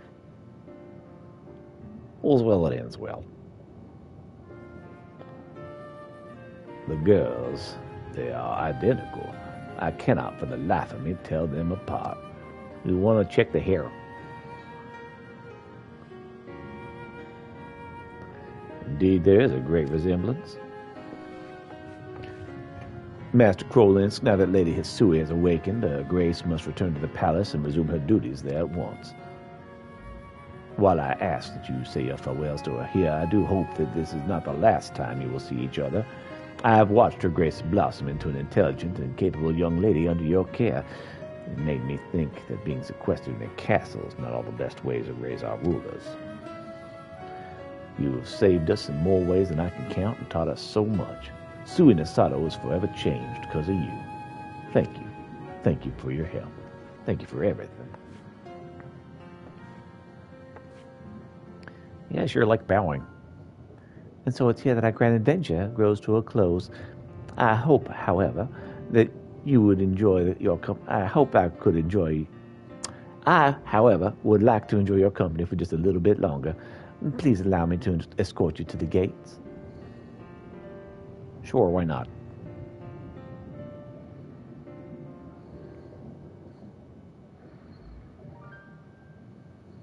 And they all lived happily ever after.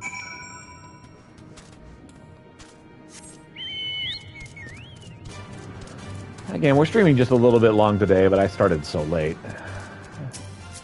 Didn't even feel like I streamed. I shall forever cherish the memories of our travels together. Whenever I look back upon them, they will fill my heart with a serene happiness. You came from afar and breathed the depths of the sea, all so that you might rescue a sleeping princess. The story has a familiar ring to it, does it not? Indeed, and just as with the tale of the fisherman, mayhaps someone, somewhere, has recorded our story too. Sadly, this is where we must part ways. It's time for me to return to the palace. Farewell, Pieta. Farewell, Sui Masato. Or rather, until next time. With me to take Her Highness's place while she's away, I do not imagine it should be too hard for her to sneak out whenever she pleases. Even Shio sighs, difficulty telling us apart. All we need to do is exchange clothes and no one will be any wiser. To prove my point, here's a quick test for you. Look very closely and tell me, am I Kurenai or am I Hisui?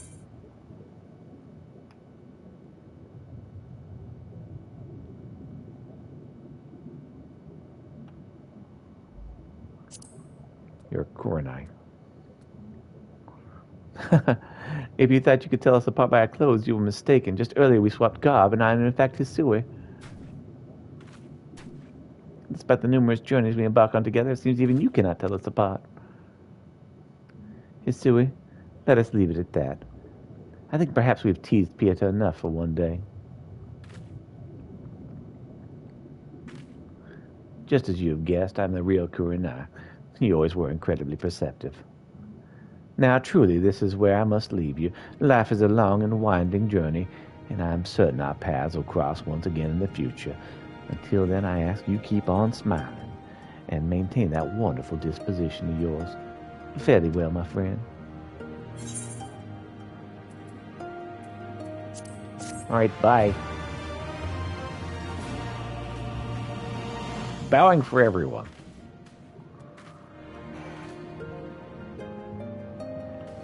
It won't let me wave back. It's a shame, really. Okay. Well.